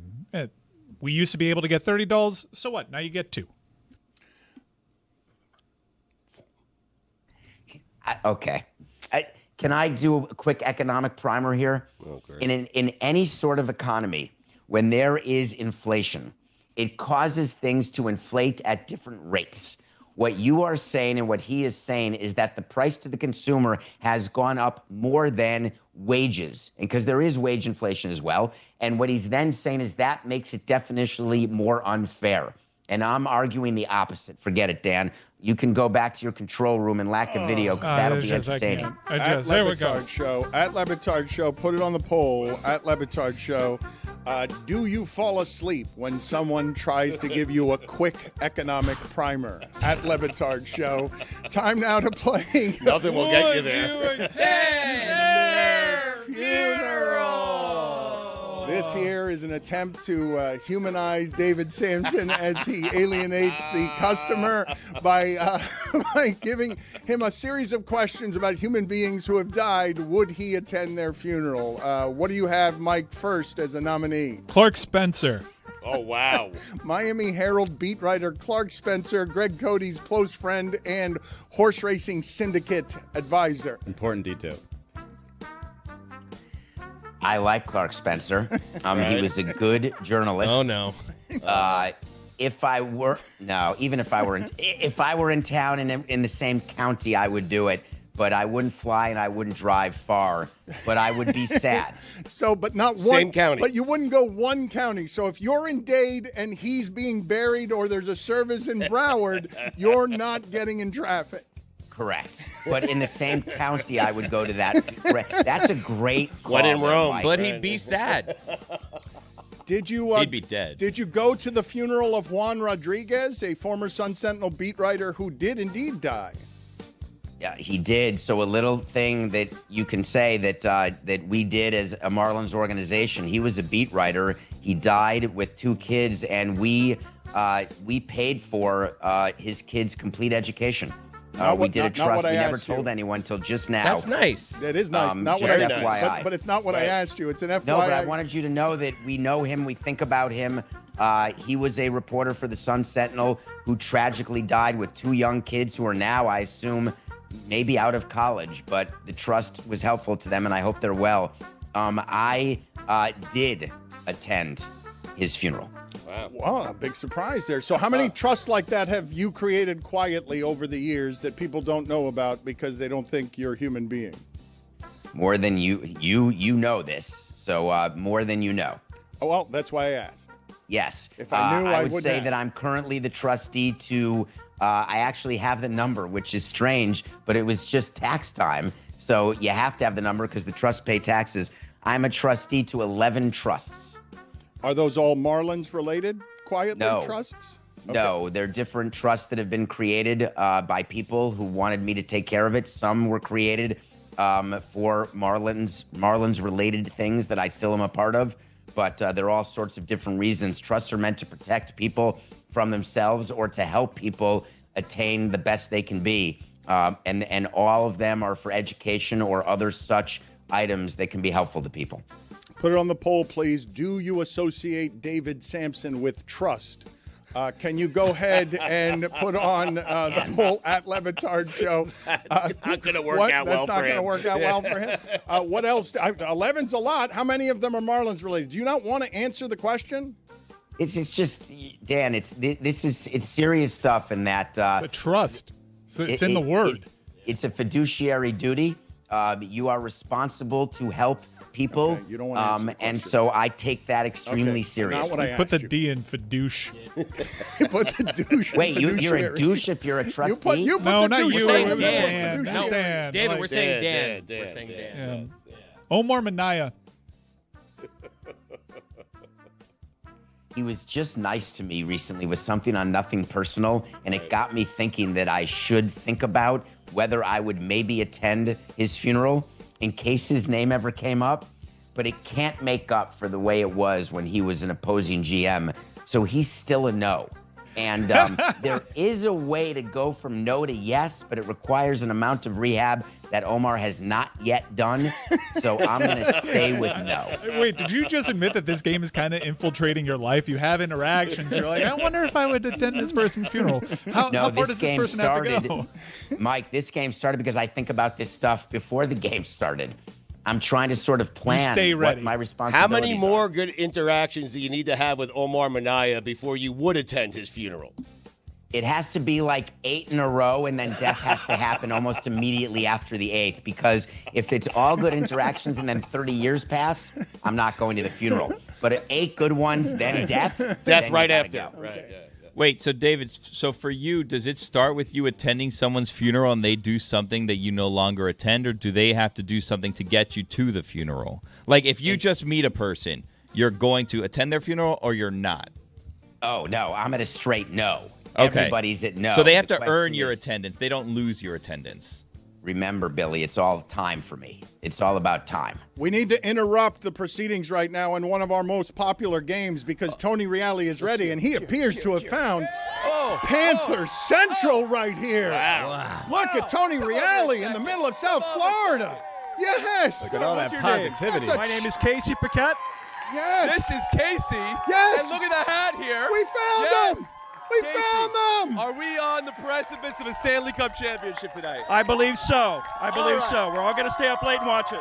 Staying up late and watching it. Look Whoa, at this. the biggest Where endorsement. Are you guys From Miami. from? Where are you from? Miami! Miami. Yeah, look at this guy. Yeah, you see? So I found the positivity to you when the Panthers score tonight. What are we going to do? Oh, let's go. Yes. Let's go. Yes, when they take a 1-0 lead. When they take a 1-0, you put me on a mission impossible. You said you had no shot. What do I got right here? I got a shot. Look at these beautiful people. We want the cup. We want the cup. Get him going, Tony. We want the cup. We want the cup. Let's go. We want the cup. That's the next question. Want the cup. We want the cup. We want the cup. Name a Panther. Reali, ask the guy not wearing. No, not him. How about we say the Not cup him. stays here? Because it's Yes. here. He wants to say the cup stays here. okay, He's directing Come now. over here, All my right. friend. All right, good at I it. know. No, this is for hockey. You grew up playing hockey. I know it. Bellingham, get over here. Okay. So, who's your favorite Panther? All-time Scott Mellenby. All right. Ask somebody else, Tony. Ask Somebody anybody else. but that guy. Anyone else, No, Tony. ask Anyone. anybody I else. went to school and I watched him play. When I was going to school, he we was got it. playing for the Badgers. Yes. Okay. What's that? Come on now. Who's your favorite athlete then? Oh, my favorite athlete, I say Michael Vick. Michael Vick. Michael, wow. Oh, man. All right. That one's loaded. Yeah. So, all right. Anybody predictions for tonight?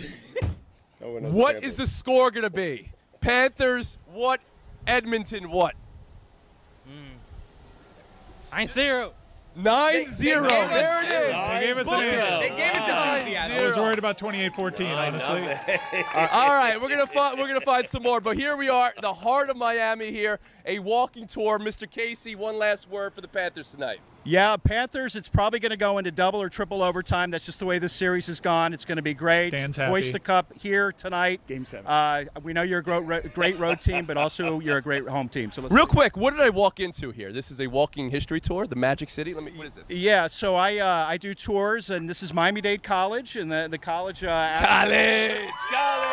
Yes, What's the mascot of Miami-Dade College? What's the mascot? Sharks! All right, the Sharks. Okay. Reali, can you Ask just- them if What we're David's doing is paying we're for any of taking their a college. nice walk downtown, and we're looking at all the historic buildings and all the historic stories, and I'm sharing that with the class. So, So Dan is telling me right now, if it is 9-0, he's paying tuition for the young man who got the who got the prediction score. Right? Is that right? That is Okay. correct. Okay. I If will it is 9-0. agree to that deal if it is indeed 9-0 tonight. I will agree to pay for his tuition. I think you're safe. Great score, but I'm not sure that Edmonton's going to go down that easily. So. Tony, Well, do me a enjoy your favor. tour. Ask anybody Yes. other Yes, than yes, him Dan. to tell me what the Edmonton blank are. Yes. Ask anyone Yes. there All right, other we have than one him. trivia question. Yep. One trivia question. This is not for a scholarship, but it could be for something else.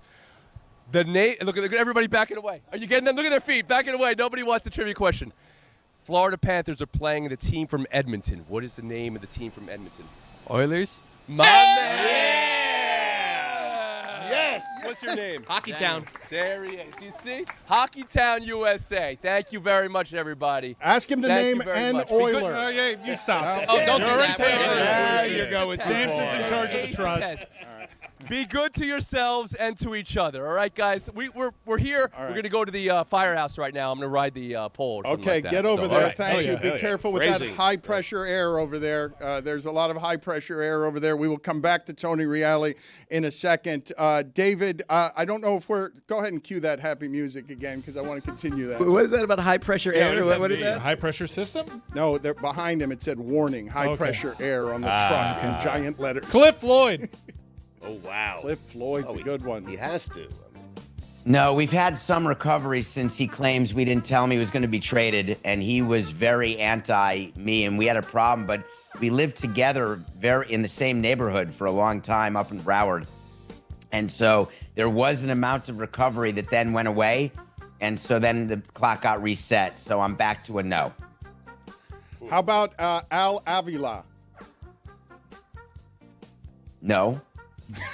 All right. How about Izzy Gutierrez? Ooh. Well, that depends on a few things happening here in the next few months or years. Oh, Jesus. But I would say that he's gone from a no-chance toilet pants to a definite possibility. But again, as an example, were it to happen now, yes, of course. We're all at Metal Art together. We're teammates. Just so you know. I didn't hear you, He Izzy. lives in Fort Lauderdale, just so you know. That was No, him. but you're a coworker, so no matter what, I would attend your funeral. You're worth a But, county. Yeah. Yeah, you're worth multiple counties. Not and even a flight, because I would fly to Florida to do that for Izzy. But if Izzy dies when he's supposed to, in his 90s or 100s, I would assume we won't be coworkers, and probably that would turn into a no. So that's a yes to a no. David, we have 4 minutes left, and I do want to crank through some things here quickly. So let's just play now that video does indeed work, and I'm not getting the stop sign from my third base coach. All of the times that they mentioned alignment as it referred to Rafael Devers while talking about what David is calling a total turd in the clubhouse. Alignment. We couldn't find alignment. You failed to reach alignment. It just was that alignment of complete alignment. We weren't able to achieve that alignment. You never want to be in this situation where you can't find alignment, can't get to alignment. Failing to reach that alignment. I think I also shoulder a significant responsibility here, and failing to reach that alignment. Ultimately, as Sam has pointed out, this kind of lack of alignment, we failed to reach that alignment. Came to the conclusion that we did not have full alignment. We moved on. Wow. A lot there. David, what are your thoughts? And just put back up on the screen the incredibly sad background of the second person in that video so we can see it defeated. Not that guy, the other guy. The sad alignment behind him, the misalignment behind him. He wants to simply promote what that is behind him, and instead we see that is an incredibly sad cubicle of concrete there in the bowels of Fenway Park. No, so actually that's Craig Breslow, who is the chief baseball officer, who is with the team. That's the manager's office where they would do a pre and post game avail. So that is actually the backdrop that they're obligated to have with Mass Mutual as the sponsor. But the rest of it, it's supposed to be a little closer, so you only get the back of it. But you mentioned Breslow, and I did find the reporting interesting on Carl Mosch, the player development guy who had been there since 2017, who got fired because he said of Breslow, while getting off a Zoom at the end, he said, "Thanks, Brez, you bleeping stiff." And then he was immediately fired because he didn't know he was on a Zoom mic. I'm sorry, Dan, with all the Zooms you do, if you were as the person in charge of the company, if there were a Zoom with your employees and somebody, when the Zoom was over, said, "Le Batard, that turd, I hate him, you would just be like, oh, see you tomorrow at 9? Happens all the time, and I don't fire anybody. I don't fire. Well, that's a you issue. Well, you that's right. cannot. Look, you're asking me that question. You know I'm not going to do that. But you were being critical of Breslow for firing that employee. You're going to have David lose do the it. rest of your staff if you don't fire that employee. Every one of them. I won't and do you'd it. have me You'll do have it. to do He it. would have Yeah, you do it, have yeah. to do it. I don't fire anybody. I'm right, Stu. That's correct. What do you think I keep you around for? Let's crank through these. You guys want to do this again? Burke Badenhop. Oh, the hopper. I like the hopper. And I'd want to see whether it was an oversized casket because I haven't necessarily been to too many funerals of 6'5"ers. So that interests me because I always wondered if I'll be in a small casket because I don't want the extra leg room. So I may go just for casket sort of understanding and knowledge. I've never thought of what he's presently presenting to us, and now we only have a minute left, so I can't get to Ohtani throwing 100 miles an hour. I can't get to Stanton. I can't get to, We got to Stanton. to the Knicks. I can't get to Stephen A. Smith playing Iran. solitaire. But I can get to David's casket. You can't put him in a regular-sized casket. It would look ridiculous, correct? He's sliding all over the place. Yeah, he would take issue with paying full price. No, it's not that. I just don't want to be stapled down. I want to be like you're on a ride, like a carnival ride. I'd like a casket that I fit in. But it would just sort of be it wouldn't be a regulation casket, right? It would be about. Would it be funded by tourist tax dollars? By people who use hotels by the hour, yes. Do you think you're going to be riding roller coasters in hell? I mean, that would be fun. But I'll see you there, Stu. Yes, you will. And we'll both see our Bryles. How about that? See you guys later. See you later, David. Always funny. At Le Batard Show, put it on the poll, please. Does it sound fun to ride a roller coaster in hell? Yes or no?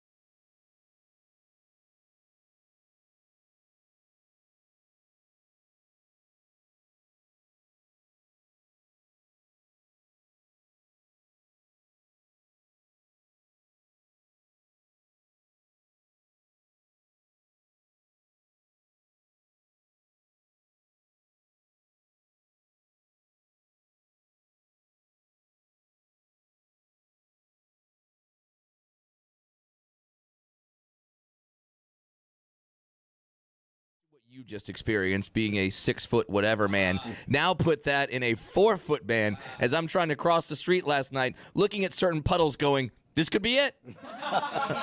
This could be where I go because the water was moving very fast. I forgot my floaties. I can't swim. I have a very large head that sinks. I have a very fat butt that floats. That's not good for swimming. I'm very nervous. Florida is not a good climate for me. He instantly goes upside down. I do. I turn into a fly girl in a club, just face down, ass up. Like, that's me. Instantly in a puddle. Here lies Brad, killed by puddle. That could happen. Brad Williams makes me laugh all the time, but rarely as much as when he's greeting Mike Golick and they are doing that shoulder handshake, and Mike Golick has to get down and Brad Williams has to climb up. Why didn't you just go in for a straight handshake Because to say hello? Because then I nut tap him. Because if I go straight handshake, there's the possibility. And by the way, how much, Gojo, were you just holding back? You're like, if I go full shoulder into this guy, he may evaporate into Skittles. I was more thinking on if I went to pull in, because we went the dap with the hug. Yeah. And so there's that pull in the middle, and I was like, are we going to airlift Brad right now? Is this going to end up being like a swinging situation? Did you go football mentality, low man wins, I'm not going to let this guy beat me. That is true. I thought about just getting all the way down. We were gonna... You got down pretty low. I thought you were going to throw out your back. I was Jason Kelsey tush push stats trying to get down on all fours there. It was good. And now I'm realizing realizing that I missed my calling as an O lineman. God, could you Low imagine? man wins. The Brad Williams led tush push, unstoppable. Well, not only was it funny because visually that was funny, you were also interrupting a story of Brad Williams kicking a one-legged man out of his last show. That's the story that you interrupted. I did. I did. There is no love lost between people who share parking in the handicapped space. He was gone. Get out of my show, sir. Now, did you know he was one-legged before you kicked him out? I did not. I did not. So when he gets up, I was in Bridgeport, Connecticut, and where all the one-legged people hang out. And the guy was talking way too much, and it's the worst kind of heckler to me. I will gladly take a heckler that yells out "F you" more than a guy that loves me but is just talking too loud and commenting on every joke and be like, "That's so true when you did that." Like, God damn it. That's a great joke, Brad Williams. Yeah, that's great. You're killing it, Brad. That's what I'm doing. It's like he's encouraging me, but it's like your mom clapping too loud in the stands. Like, "Mom, shut up! I can do this." And so I talked to him. He's like, "Hey, I paid good money to get in here," and I like, "Dude, you gotta shut up." And I finally had to kick him out. So he stands up and he does the walk, and when he walks, the pant leg goes up, and I see the shiny metal underneath, and I'm like, oh no, no. And I kind of, and then because I can't filter thoughts, I go, you have one leg, sir? Oh, so you just decided to play with the cards up. Let's go. And then he turns and goes, yep. And I was like, am I kicking out a soldier? Did you serve? And he goes, "No, car accident." And I'm like, okay, get like, if it's a soldier, then yeah. But I actually kept talking to him, and then because I felt bad, I invited him back. And he sat down, and we proceeded with the show. But then it just kept going. He got his second chance to the point where now I see the faces of the people around him being uncomfortable, and I'm like, all right, well, now you. So I kicked him out again. No, I kicked him out again, and he gave me the whole like, well, do you know how much I paid for these tickets? And I go, an arm and a leg. Oh. It's time for Vegas legend Carrot Top. The man is a legend, and he's a legend in Vegas where it's hard to be a legend. I've seen him. His face is ID to get into all the big places. And he's also, though, he's a Florida guy as well, and I think he should be a Panther fan because he grew up in Boca. So I don't know where he is, but I believe he's bigger than Wayne Newton now. He's more Vegas than Wayne Newton, and I'm not joking when I say comedy legend for 40 bleeping years. 40 bleeping years and still doing it 4 times a night. In Vegas, you, Carrot Top, Mr. Top, are rooting for who in this series? You can't say 40 bleeping years. It just doesn't sound cool. You know, you gotta say 40 years. But it's gonna be really rough. This might be the hardest decision of my life. Being from Boca, I think I performed at the Sunrise Musical Theater when I was young. But my roots, I mean, I'm in Vegas. They're listening to me right now. I'm here in Las Vegas, and it's tough. I got to be honest. I think my heart is a little more for Las Vegas. What? No! I know. No! I'm here you every night. sell out. You sell out. Are you cranking it before the game? Yeah. You mean like drugs? No, I mean the thing where you crank it and you get everybody hyped. Hey, are you cranking it before? Yeah, man. No, have you ever cranked it? Yes, they have. That's a personal question, but yes, I have cranked it. They gave me that one twice. I've done it twice, and apparently Wayne Newton has beaten me by one crank.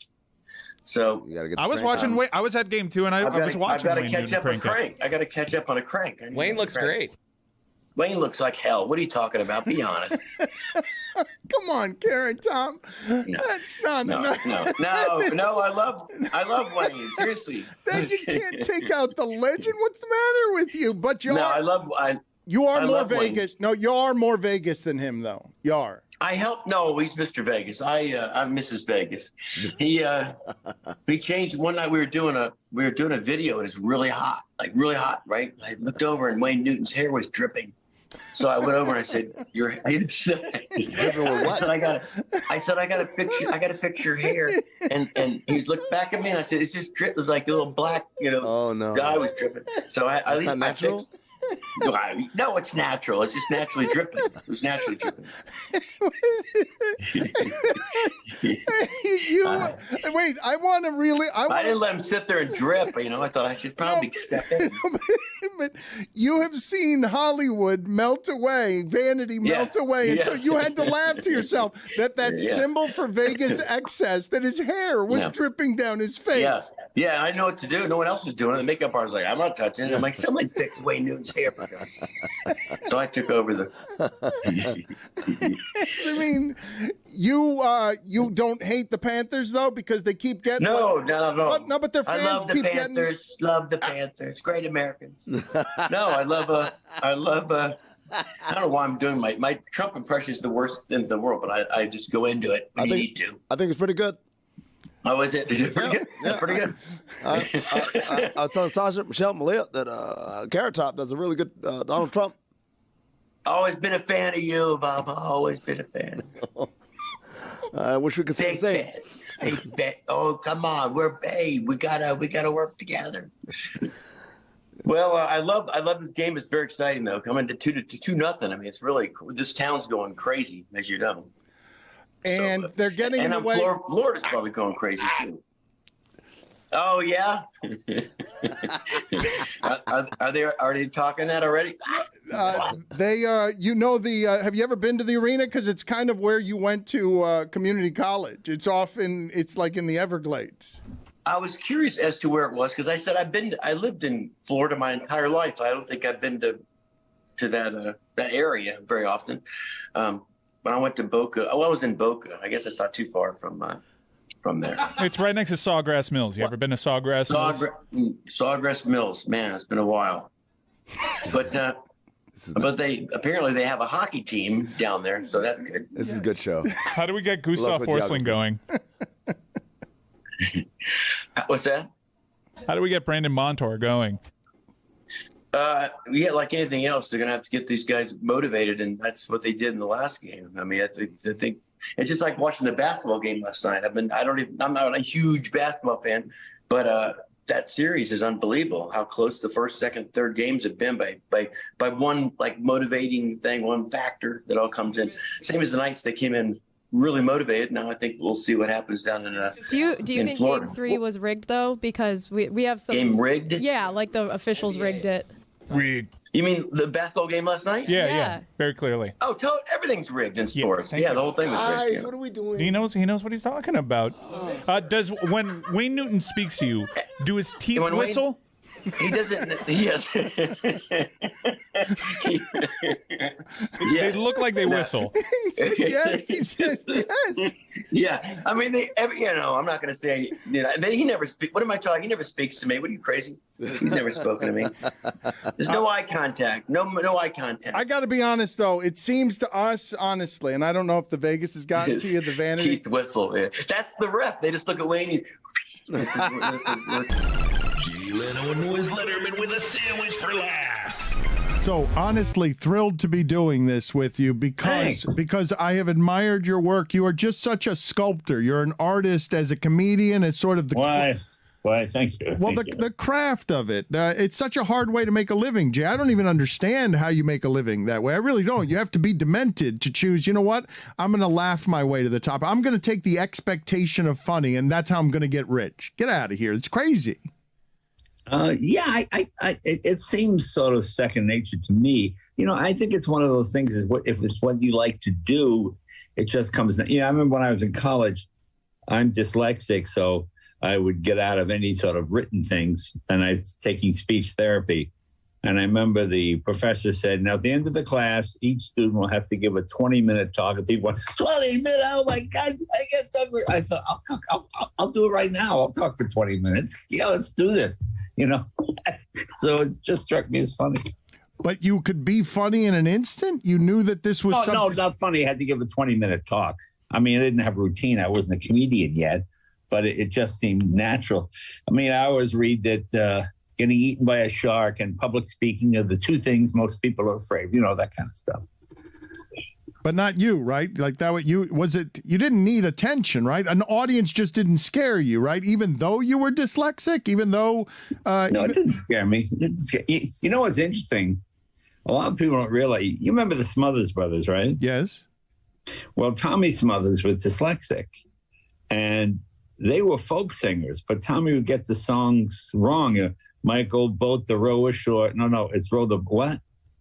And they made it part of their act. And that's kind of how they became a sort of funny comedy singing team, you know? How do you watch stand-up comics? Because I imagine you are watching not just to laugh, but to see where the comic's insecure, where the comic looks off stage or looks at his feet. I imagine. No, not really. I watch it just to enjoy it. You know, I like comedy. I enjoy watching comedians. You have to be careful when you're a comedian because someone does a joke and then you realize you never want to be on stage and that subject comes up and your mind immediately goes to that person. So you have to be careful not to try and take somebody else's material. You know, that's sort of the biggest trick. A lot of times you don't want to watch comedians do a routine on a particular subject because if you're developing something along the same line, oh, now you can't do yours because it's too close to theirs or whatever it might be. But no, I watch it. You know, it's like I like to make love, but I don't want to be a gynecologist. You know what I mean? So I enjoy it just being, you know, just being around it and being with comics. It's always fun. You came up through the pipeline of where stand-up comedy was born, right? Like, I mean, you're almost at the roots, Jay. I mean, I don't know if it's Pryor and Carlin, but coming up through the LA comedy circuit, coming up through the comedians, when you were writing with David Letterman for J.J. Walker, right? Like coming up through the Comedy Store. Can you take me through the path of what you imagine?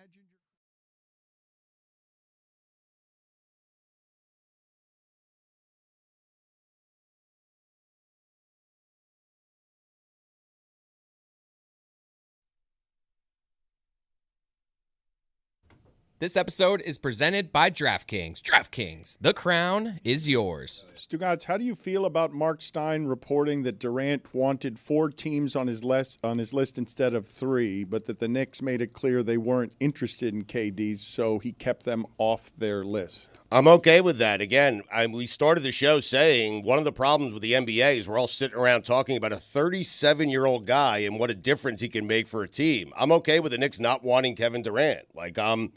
I don't know if Kevin Durant wins them an NBA title. In fact, he probably doesn't, and I'm okay with the Knicks passing and keeping that core together. I think I can make the argument that statistically Kevin Durant was better than Jalen Brunson last year. Could I not? Could I not also make the argument that Kevin Durant is someone, even though Jalen Brunson is the clutchiest of clutch, you need someone the size of Kevin Durant to be able to get you all of those shots you need, that Jalen Brunson has taken you as far as he can go. Stu, if you don't have to lose Jalen Brunson or Karl Anthony Towns, why would the Knicks say no to Kevin Durant? Well, what am I losing?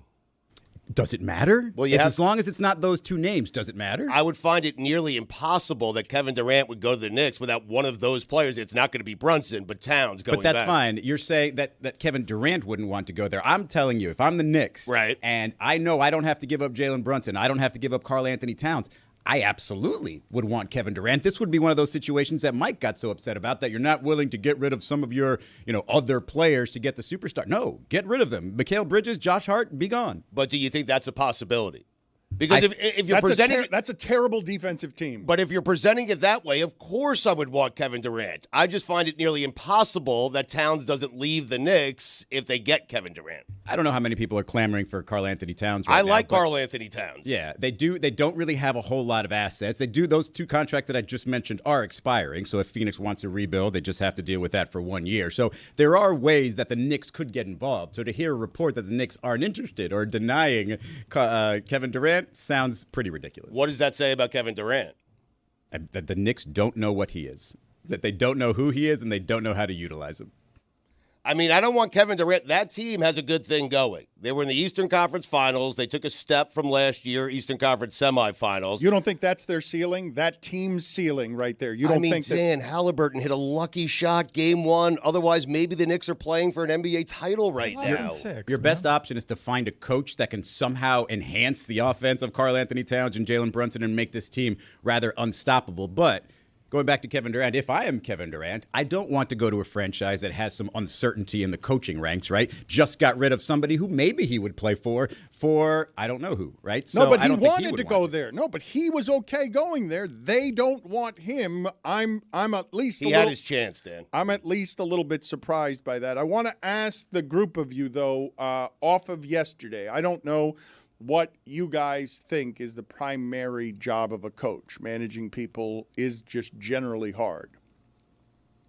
I know when it comes to, for example, Stugotz, in the very few Hollywood directors that I've ever been able to talk to, and it's only been a couple, will tell you that the director's job is basically to just be a place where all the people can come and get answers to their problems.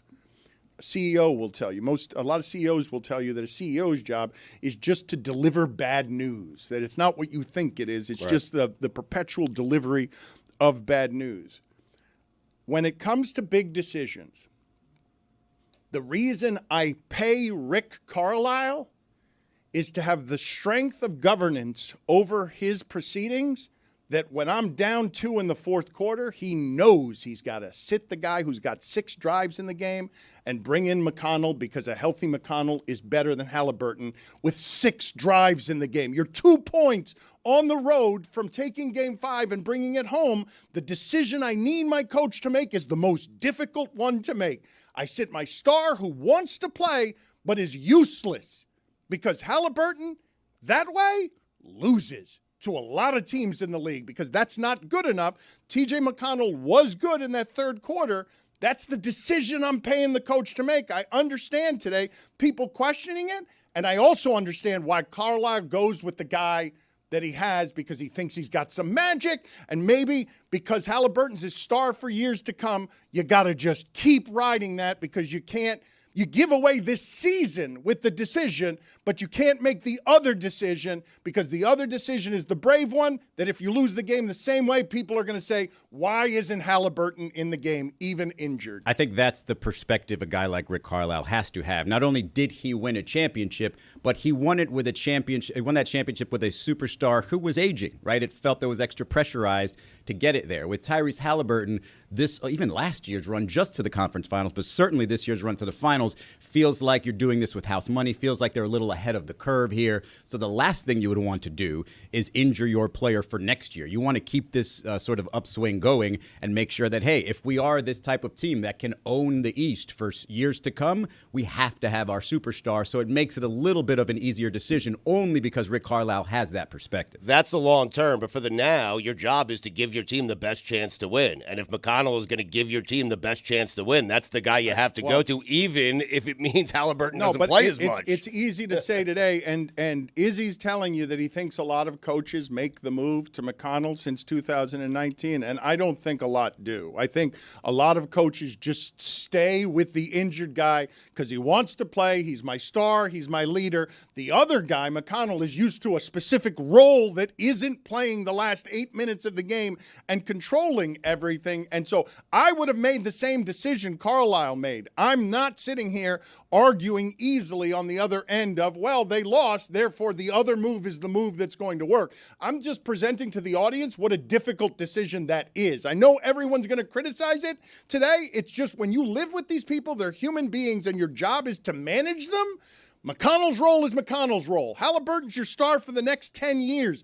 I understand what Carlisle did, even if it cost him the game. It's just like they were right there on the championship in Game 4 and Game 5, and they're a decision away from the winning margin, and Carlisle's done a great job in this series, but on that one, in retrospect, that's clearly the wrong decision by result and process, I would say, because he's hurt, and he was obviously hurt, and he was hurt in a way we could all see, so his defense isn't going to be any good. And again, Stugotz, If Halliburton's got 6 drives in the game, that ceases to be Halliburton. Yeah, and what makes this unique, though, is the injury specifically. It's the calf injury that people are very sensitive about because it obviously leads to Achilles injuries. Tony Reali is now ready. He is poolside. South Florida is still buzzing on the cusp of a championship. Buzzing. Is anyone out there with you, or are you at the pool by yourself? Because I don't see buzzing. I don't hear buzzing. I just see you with sunglasses. Oh, no. And this is pretty good right now, but I got my man right here, Joshy. How are you? Josh is an enormous fan. Biggest you could ever hope for. Of what? What are we talking about? Yeah. The Talking about beach. the Florida Panthers on the cusp of a championship tonight. What's going through your mind right now? I think they're against the oil, right? The oil. That's oil it. He knows are Puck. who we're operating That's what against. Puck knows call him. Yes, you know Puck. All right, so since you know Puck, third line of the Panthers, really, what are you expecting from them? That's a hard question. Is that the one with Chichuka? Oh, okay, so Barkey is where you want to go. Barkov, yeah. Kachuk. X Factor, right? Okay, yeah, Kachuk. Okay, yeah. So you're here in Miami, and you're visiting, and you're from? Lake Havasu, Arizona. Wonderful. And that's already like a vacation spot. And now you go to Miami for more vacation because that's your life. Cannot get enough sun. What makes you positive? My life? Yes. Life, job. I get to come to Miami and talk hockey, which is my favorite sport of all time.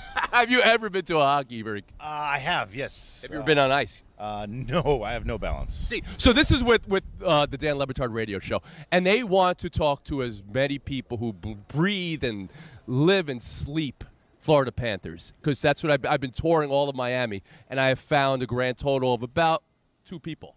Perfect. Well, I'm half of one of those 2. Dan, you want to ask Josh anything? His career with the Saints, when Jeremy Shockey caught all those passes as a New Orleans. He thinks you look like Jeremy Shockey, a Miami Hurricane tight end, who then it became a. Shockey is. You know Shockey? Yeah, football. I know a little bit about Okay, football. you a Cardinals fan? No, I'm a Seahawks fan. All right, Tony, I have a question. Tony, I have a question for him. All right, Stugotz is with us. Yes. I want to know, since he's a big football fan, how does he feel about Michael Vick? Wants to know. Mike, how do you feel about Michael Vick? Them damn dogs. I mean. All right, yeah. So now we're going. Okay, excellent. This is the. Okay, all right. This is stupidity is what we would describe this as. But you don't sense that this city is ready to explode with the championship. This city is already pretty crazy from what I've experienced. So Yeah. if they win tonight, is it in Florida tonight? Yeah. Will you try to seek out the party the Panthers are at? Probably not, but I'll get close to it. Okay, yeah. We're looking for proximity to party right here. That's what we're doing. Okay, today. it looks like a good Dan, party. You found it. Yes, be careful. I remember when he was at in Vegas at a pool party one time. They said it was dehydration. It didn't seem like it was He's dehydration. still saying you look like Shockey. He thinks you look like Jeremy. Okay, Shockey. we're moving on. Yeah, See you later, Tony. We'll check Thank back you. in with you. Keep All looking right. for Panther fans. This is Mission Impossible, man. I don't know what you set me on. No, it's a big night in South Florida. The championship. Big night. We Big night flew in you South in. Florida. We flew you in with a big expense account to go offer tuition to people if the score is 9-0. We'll check back in with you. One of the things we haven't talked about today, though, Stugotz, and we've erred in not doing so. Jonathan Zazzlo lost a monster bet last night. Oh, yeah. And he's got to come in here, I believe, soon with a hair system of some sort and not be able to tell anybody that it's a hair system. He's not going to be able to cover that big surface area of baldness with a backward cap either. He's got to keep kayfabe. Now, we're researching hair systems. Like I said, I take this very seriously. Hell, I want him to take a consultation. So he's scheduled for tomorrow because tomorrow's, the recap of Game 6. Don't think we're going to have a system in place in time that we feel good about. But for the remainder of the summer, we're going to have several options presented for Jonathan Zazzlo, and he must not call attention to it. He just puts on his hair system in the morning, comes into work, and he just handles business. It's going to be funny. He can't mention it, talk about it with anybody. Now, what is your appetite in terms of budget here? Because I really want something that's convincing. They're expensive, man. Yeah, like if you want the Ravi collection, it's going to cost you a couple hundo. If you want the Self collection, we're talking about something even I more. want una peluca from La Casa de los Trucos. I want just There's got to be like one low rent option that's just obvious. A wig. So So the Ravi. Yeah, there's a dude that works valet downstairs, and it's one of the worst things I've ever seen. I can just pull it off. Oh my God! Have you see that guy? Oh my God! You know what I'm talking about? I know exactly This what you're this talking. take kills with just us two. Yeah, it doesn't help visually either. Man, then I we hope don't know what he maybe looks like. maybe one day Reality's gonna be doing his thing for us, and you can just catch him like on the periphery. And I'll be like, "That's a guy." You'll know it when you see it. It's a double take. You're like, Yeah. Also, if you're gonna do that, you can't go jet black. Even Ravi's learned touch a gray. Yes, you have to. Right? That's the move. That's a bad loss for Zaz. It was an unfair bet. He had to go over 50.5 Shea Gilgeous-Alexander points, rebounds, and assists when he'd only done that a couple of seasons. That He was accepted a it. terrible bet. He didn't even hit the original number. Terrible? I mean, excuse me. This is thousands of dollars for these 2 tickets. You gotta want to earn, gotta want to learn, or something like that. We will see what the appetite is for a budget to make Zazzlo look ridiculous because he lost that bet last Well, he night. already looks I'm ridiculous. planning on him to look good. The ridiculous This is part, to help him out. The ridiculous part is him not being able to admit that he has a system in place. So no, I want Zaz to look great. I'm going to do him a great service here. I have a number of things that I want to get to here with Billy that I have failed to get to over the last couple of days. He's developed a new fondness for hotel safes that I did not I want one at realize my house. He had. Where did this come from? Like A hotel. No, I got it. The but safe in the hotel. Where did what happened? What was your experience with a hotel safe that makes you want to? And by the way, Kevin Durant, Stugotz, averaged 26 points a game last year on 53% shooting. Jalen Brunson averaged 26 points a game on 48% shooting. Left turn. We were talking safes. Yeah. I'm just updating you. Durant's had his chance to come to the Knicks. He chose the Brooklyn Nets. I don't want him. I don't care. You said Enough. left turn. Right. Vroom, vroom. No, I don't want to talk. I don't want to talk Gearhead. gear. There's a No. big race in Mexico, You want to Dan. see the Joseph I Newgarden? wanna They had understand- windshield No, wipers. I want to understand why Billy fell in love with the hotel safe, how he's using it, why he wants one in his house. Put it on the poll at Le Batard Show. Would you like a hotel safe in your house? Well, because I just put my phone in it. I woke up, I checked my phone, and then I put it in the hotel safe, and then I disappeared for 8 hours or whatever amount of time I was gone, and then I came back and I checked it after the kids were asleep, and I was very happy. Just putting my stuff in a hotel safe, not having to check my phone anymore. So just not having the phone is what made you That happy. really Yes, is what right. it is. So it's not about Yeah. the safe at all. It has nothing to do with the safe. All you needed to do was get away from your The phone phone for could a have couple of hours. phone could have stayed in the room, just on the bed. No. You got to put That's it in not the safe. safe because the safe adds a level of inconvenience that you then need to go and you need to put in the Some code. work. Yeah, Yeah, you have to get right. up and you have to go enter the code and then open it, and then if the door's slightly it's a whole thing. It makes it inconvenient. I want to inconvenience myself to get off my phone. But don't all these housekeepers have the ability, like at the end of a stay, to reset these? Or something like that, and it just opens and you reset the I've safe. done it on a cruise before where I broke and they come in. They have this little magnet thing. They just put up to it and boom, it opens. Oh, if they want your stuff, they're taking your stuff. Yeah. No doubt Yeah. about it. Yeah. 100%. So put these on the poll, please. Is your stuff safe in a hotel safe? So is a hotel safe safe is how I want that to read on Twitter. Is a hotel safe at Le Batard Show? Also, do you feel a little richer if you put stuff in there, right? Because I like looking around. I did this first time on a cruise. I'm like, what do I need to put in the safe? I'm like, well, wait a second. This little gold chain is probably, my AirPods is probably good. And you just start putting stuff in there. Yeah. And then when you get back and you open it up, it's like, wow, look at all these valuables I have. They also can fit everything. Right. Like it seems like it's an endless. Like it looks small, but if you go, I don't know where. It has like a black hole. You just can put everything in there. You can put a computer in there. You can put in an iPad, a laptop, your phone, your weed. Yeah, I was going to say drugs. I was going to go harder than weed. Really? It's never good when you got to spray that thing down after. At Le Batard Show, please. Do you feel wealthier when you put things in a hotel safe? And also, I guess since we're getting carried away, when you get your AirPods out of the hotel safe, do you feel like it's a treasure chest? Because I really don't understand what Izzy is doing, or Billy for that matter, because, What do you mean? just you don't need the safe to be away from your phone. Oh, I do. You're saying it's unsafe to be away from your phone. If there were certain steps you had to take every single day to get your phone, would you get your phone every day? So it's funny you should mention that, because about 3 years ago, okay, because I have told you before that I sort of want to frisbee all of my electronics into the ocean, but I sort of can't because there's something about what it is that we do here every day that requires at least a tangential knowledge of stuff that's going on. You've got to sort of keep up with things. And I've felt what Billy is feeling, where I get relief from putting my phone somewhere and then dread coming to it 8 hours later because I know what's going to be on there and I'm going to be behind again. And my wife, 3 years ago, bought a glass case, and I don't know how popular these are, but it's basically addiction proof. It's a glass case that locks, and you put your phones in it, and you can't get back at the phones until it's an inconvenience every time. Sounds like a hotel safe. It's kind of like that, but I've never used it, right? She bought it 3 years ago, and I have not used it one time, but there is a glass case in our house that is basically trying to wean people off of the addiction of social media. It was a good purchase by her that I've never used. It was a bad purchase. I don't understand how it's used. Like, is there a timer? Does it lock? Is it one of those trap doors where what if I just want to break the glass? What if you actually have an emergency? Yeah.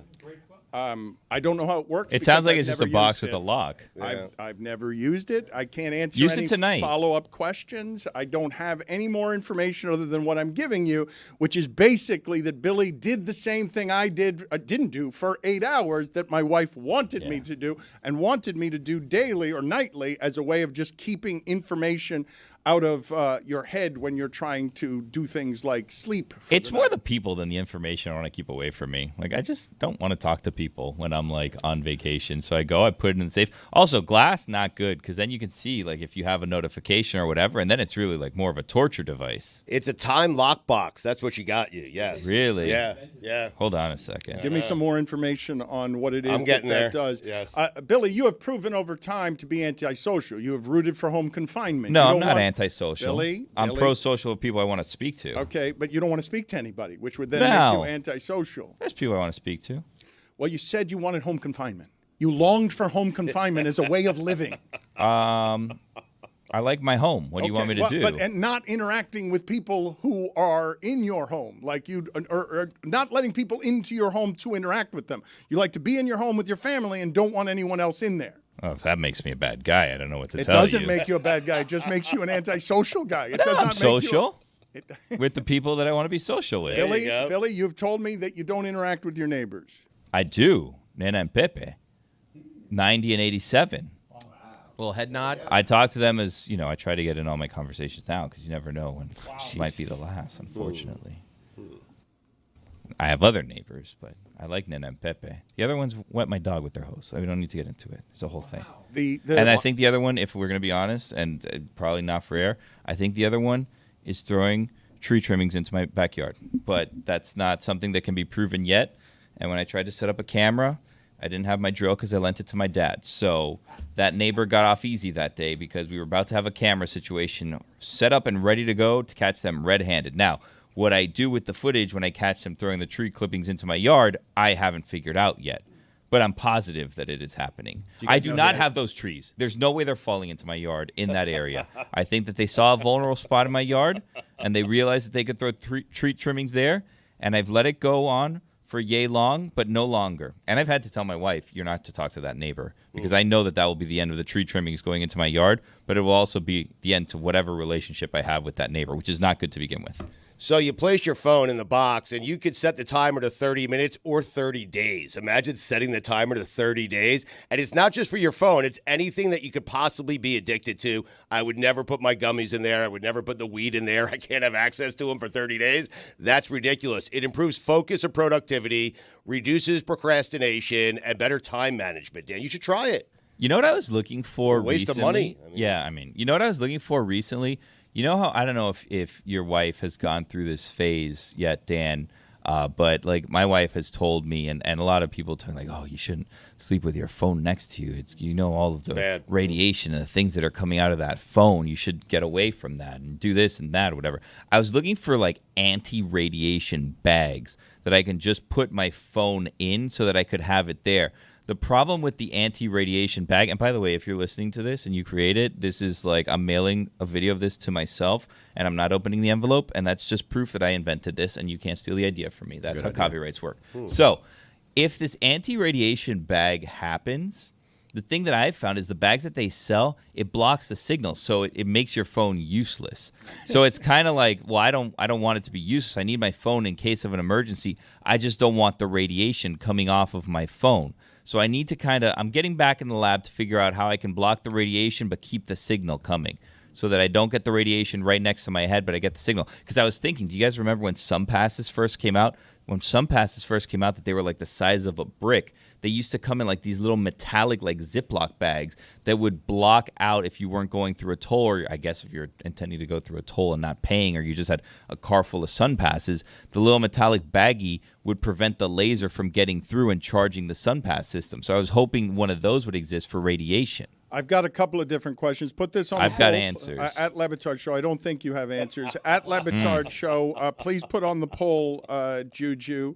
Do you sleep with your phone by your head? Yes or no? Charging is an important question too. That could start fires now if your cable is slightly frayed, which happens with every cable. They make those cables to break, if we're going to be honest. He has the answers. I also wanted to ask the question, the SunPass, is that national? Because I assumed SunPasses were called SunPasses because it was a Florida thing. Are they called? SunPasses may have their equivalent in other Toll states, passes. but are they called SunPasses in every state? Do people know what SunPasses are, or is that just Florida? They're just toll passes. They're just different names in different areas, but they're toll passes. Yeah, there's a Easy Pass, and sometimes the SunPass works in other states. They have a partnership with it. But is it called a SunPass because the Sunshine SunPass State. is in Florida? I think so. And then Sun's everywhere. I understand the sun's everywhere. I got Thank answers for you. do In have South answers. Carolina, it's called the Palmetto Pass. There you go. Give me all the different names if you don't mind. There's some of those, by the way. I just had to buy a new SunPass because my car got totaled, and I had like I had the sticker on it,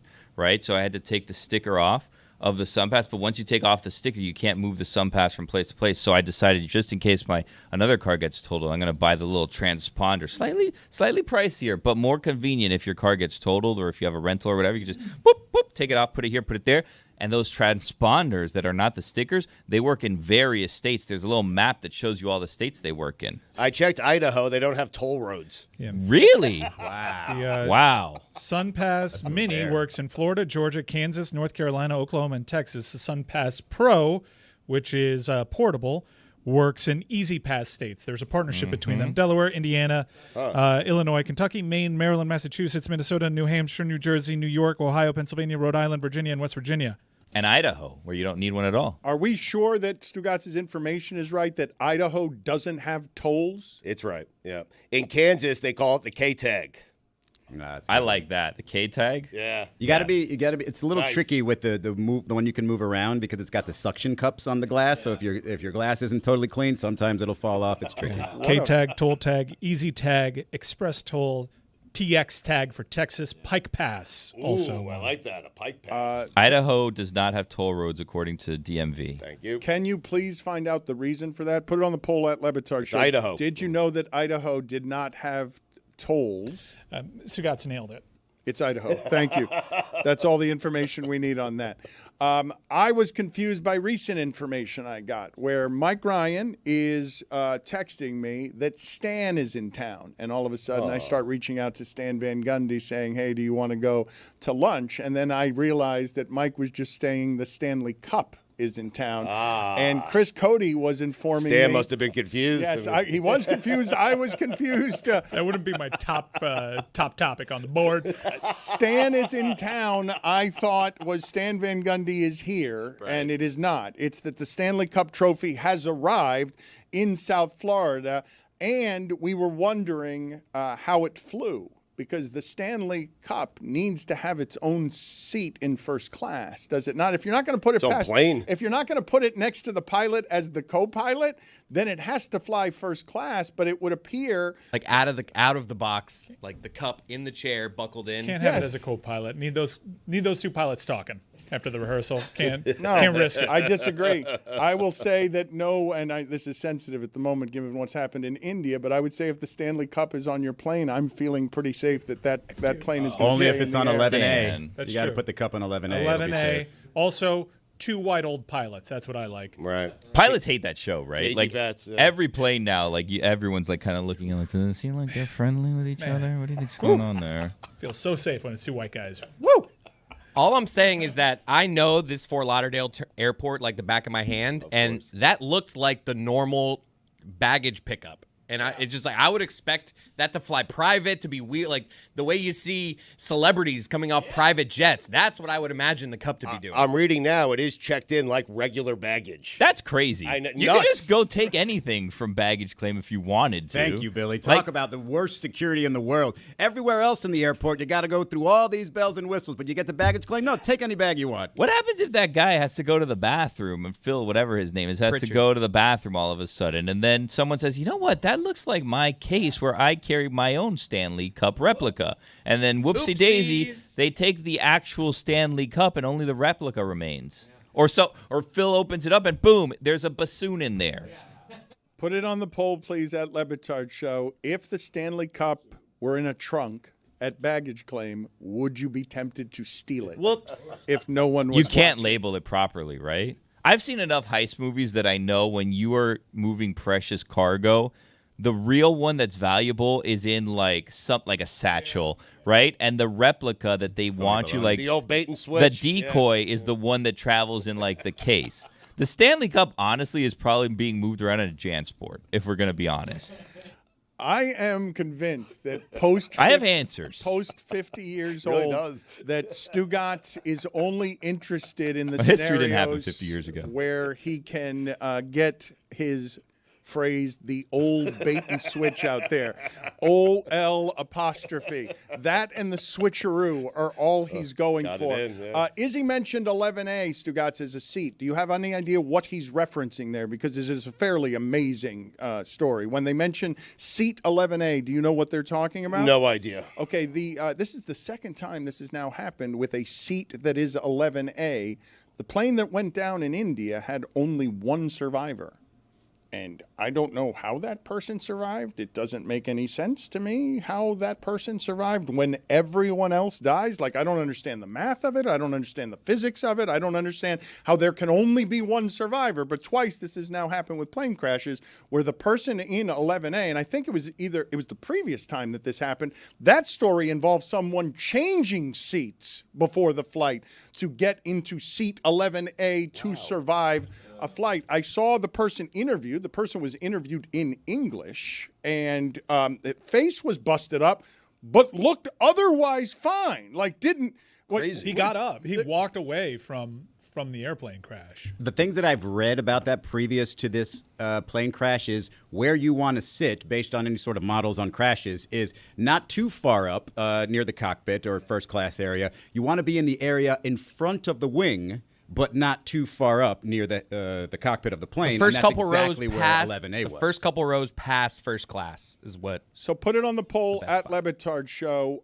Are you now more inclined to want to sit in seat 11A on an airplane? On every flight. If I'm an airline, I'm raising the prices just for 11A. Make that a second first class. Make it higher than first class. I feel like you just make it a throne. You have to bid on it. Serve prime rib at just 11A. I think if you pay for 12A, and then if shit hits the fan, you just kind of like push your hey. And you have to take a I'm coming on physical the to make show. sure you're in decent shape, right? Because you don't want to be weakling and then all of a sudden you just die Scoot over. because the plane shook a little bit. Scoot over 11A. I'm squeezing in. Chris, are you alleging that the cup does indeed fly the equivalent of Coach because they just throw it in there with all your grandma's clothing? I'm telling you that I've picked up my bag from that exact conveyor belt. Yeah. And that looks like the standard pick up your luggage at Fort Lauderdale. And I just can't believe Ethan was out here being like, it's a photo op. It flew private, and then they brought it over to this thing. I'm like, why would you guys need to stop listening to Ethan, putting him on microphones or repeating anything he says on the air. What's wrong with Ethan? He's got good hockey information. Right. I mean, Dan's trying to be helpful, though. So am I to believe that next year, because if the Panthers win, actually, Hold on a second. Dan, your wish of the Panthers losing on purpose might present a great opportunity. We could we could steal the Stanley Cup. Like, if we know that it just flies regular, all we need to do is check the flights that are headed into Edmonton if the Panthers lose tonight, and then just hang out in baggage claim. Figure out where Phil's traveling from. It's from Fort Lauderdale, more likely than not, right? Just because of proximity to the stadium. And then just look at all of the flights that are leaving from the Fort Lauderdale area that are headed towards Edmonton. And you could time it out and just wait in baggage claim in Edmonton and steal the Stanley Cup. You want to bring a box of your own so you can deny. Oh, I thought that was right. Put a couple stickers on. The old switcheroo, as Stugotz said. Yeah, you go into the. I wouldn't say that anyone should do this, but you go in with your replica case, fill it with a bunch of bricks or whatever. This is. We're going to need a crew. There's probably at least a 2-man job because you need someone that's distracting Phil to delay his arrival towards baggage claim, Right. where you make the old switcheroo. Now, I'll tell you that Phil, the keeper of the cup, does work with the airlines to ensure that it gets to his hands and his hands only. That is sitting on like a luggage corral that I'm seeing right there. That photo has it just sitting there out in the open for the taking, upside down even. Billy, I just question whether the satisfaction would be the same if we stole it instead of won it. What do you mean? Like if we just steal the cup and we're on the run Cup's with a it. cup. Oh, no, there's a black market for the Stanley Cup, without a doubt. Without a doubt, there's a black market for the Stanley Cup. You could move the cup. Yeah. Hey. Look at, but also, by the way, I would like to say, I don't know what airline that was, if you see the luggage tag or whatever, but that clearly has multiple fragile stickers on it, and it's upside down. Like, they are not taking care of that bag the way that it was instructed to be taken care of. Billy. Yeah.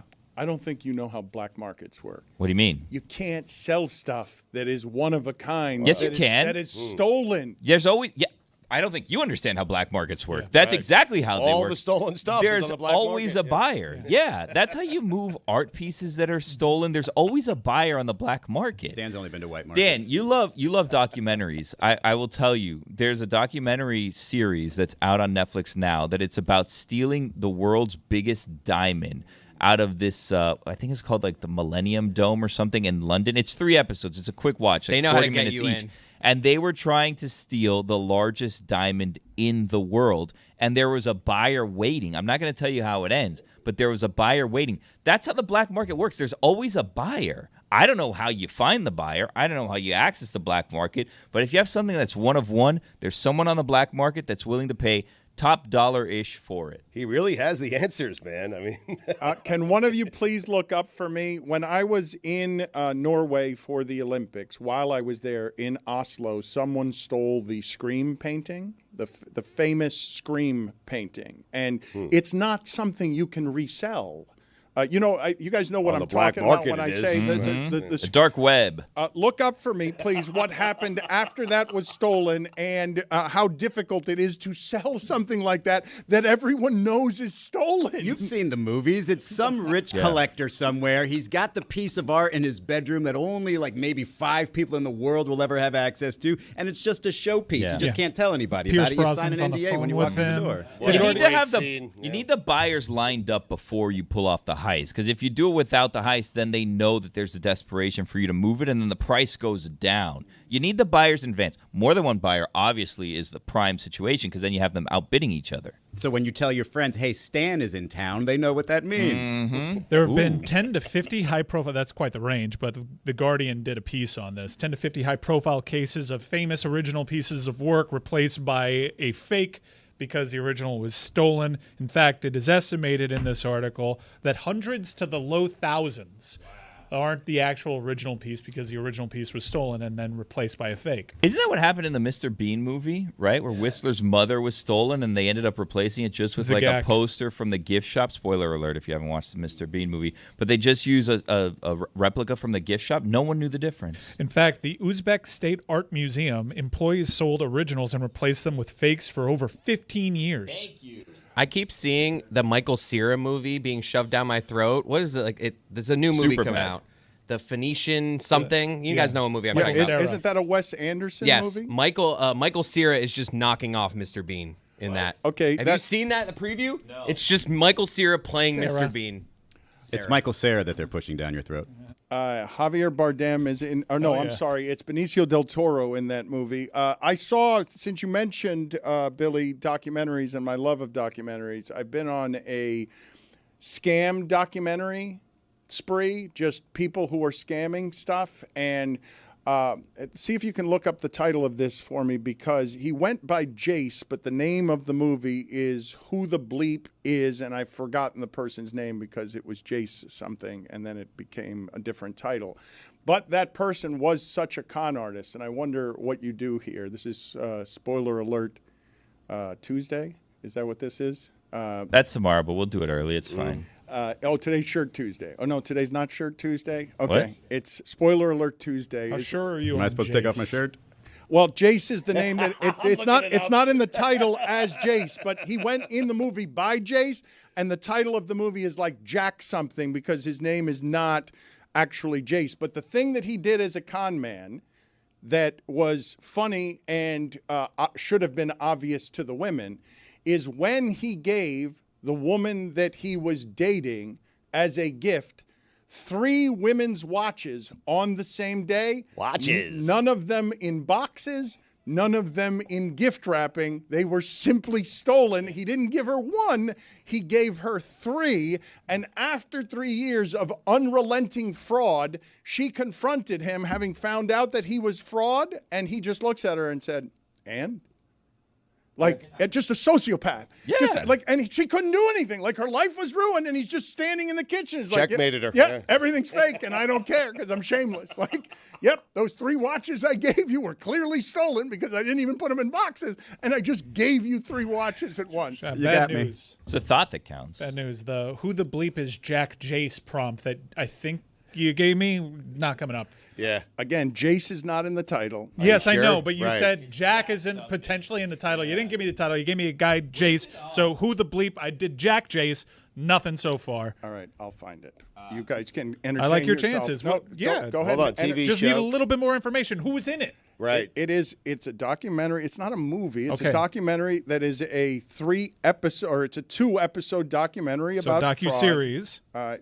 Okay. It's important. I mean, Is it? Yes. Yeah, When you're yeah. When we're searching, trying yeah. to give you an answer for Do you something know what- that's on the tip of your so mind, maybe and you're out it's here getting who. frustrated. All right. So What's it on? Okay, Start with so it's Apple. Who the Bleep Is Jason Porter. It's a rom-con. Rom-con is what it's called. So not Jack, Jason Porter. ROMCON. Who the Bleep Is Jason Porter. Yeah, Rom-con, Who the Bleep Is Jason Porter. Got it. Okay. And so coming up now, yeah. Thank you. I'm glad you guys were able to find that on the internet with all the clues that I gave you, and then I had to look it up and find it on my own phone instead. Well, so I mean, come on. Yeah, no, I didn't What are give you- you. what I are we know. doing? I didn't Who give the you. bleep is Jack Jace? I didn't give you enough information. I know. I had to give you more. I found it in seconds, but I had to give you more. I know. Love a That's good how that works. rom-con. That is a good title. I Again, like it. What do you do if someone's been a fraud in your life for 3 years? They're standing in your kitchen. You confront them, and they're like, "And?" Yeah, you host a radio show with him for 20 years. Hey. That's what you do. It's such a And then you gangster. subscribe to God Bless Football. Thank you. And stupidity. Yeah, what's that web handle? StuTube. StuTube. Yes. YouTube.com/@Stugotz790. You're good. Subribe. Subribe. You guys, he said that out loud. That wasn't in your ear. I've never felt older. You can't tell the difference. You haven't? As if not knowing your own YouTube handle didn't do it for you? It's Taylor's show. How about Jack Jace? The fraud genre in documentaries is great, and it's challenging the murder documentary. Put it on the poll at Le Batard Show. Is the fraud documentary genre challenging the murder documentary genre? Because the shamelessness of this stuff is what grabs you. I would love to see the look on my wife's face if I tried to give her 3 watches that didn't have gift wrapping on them.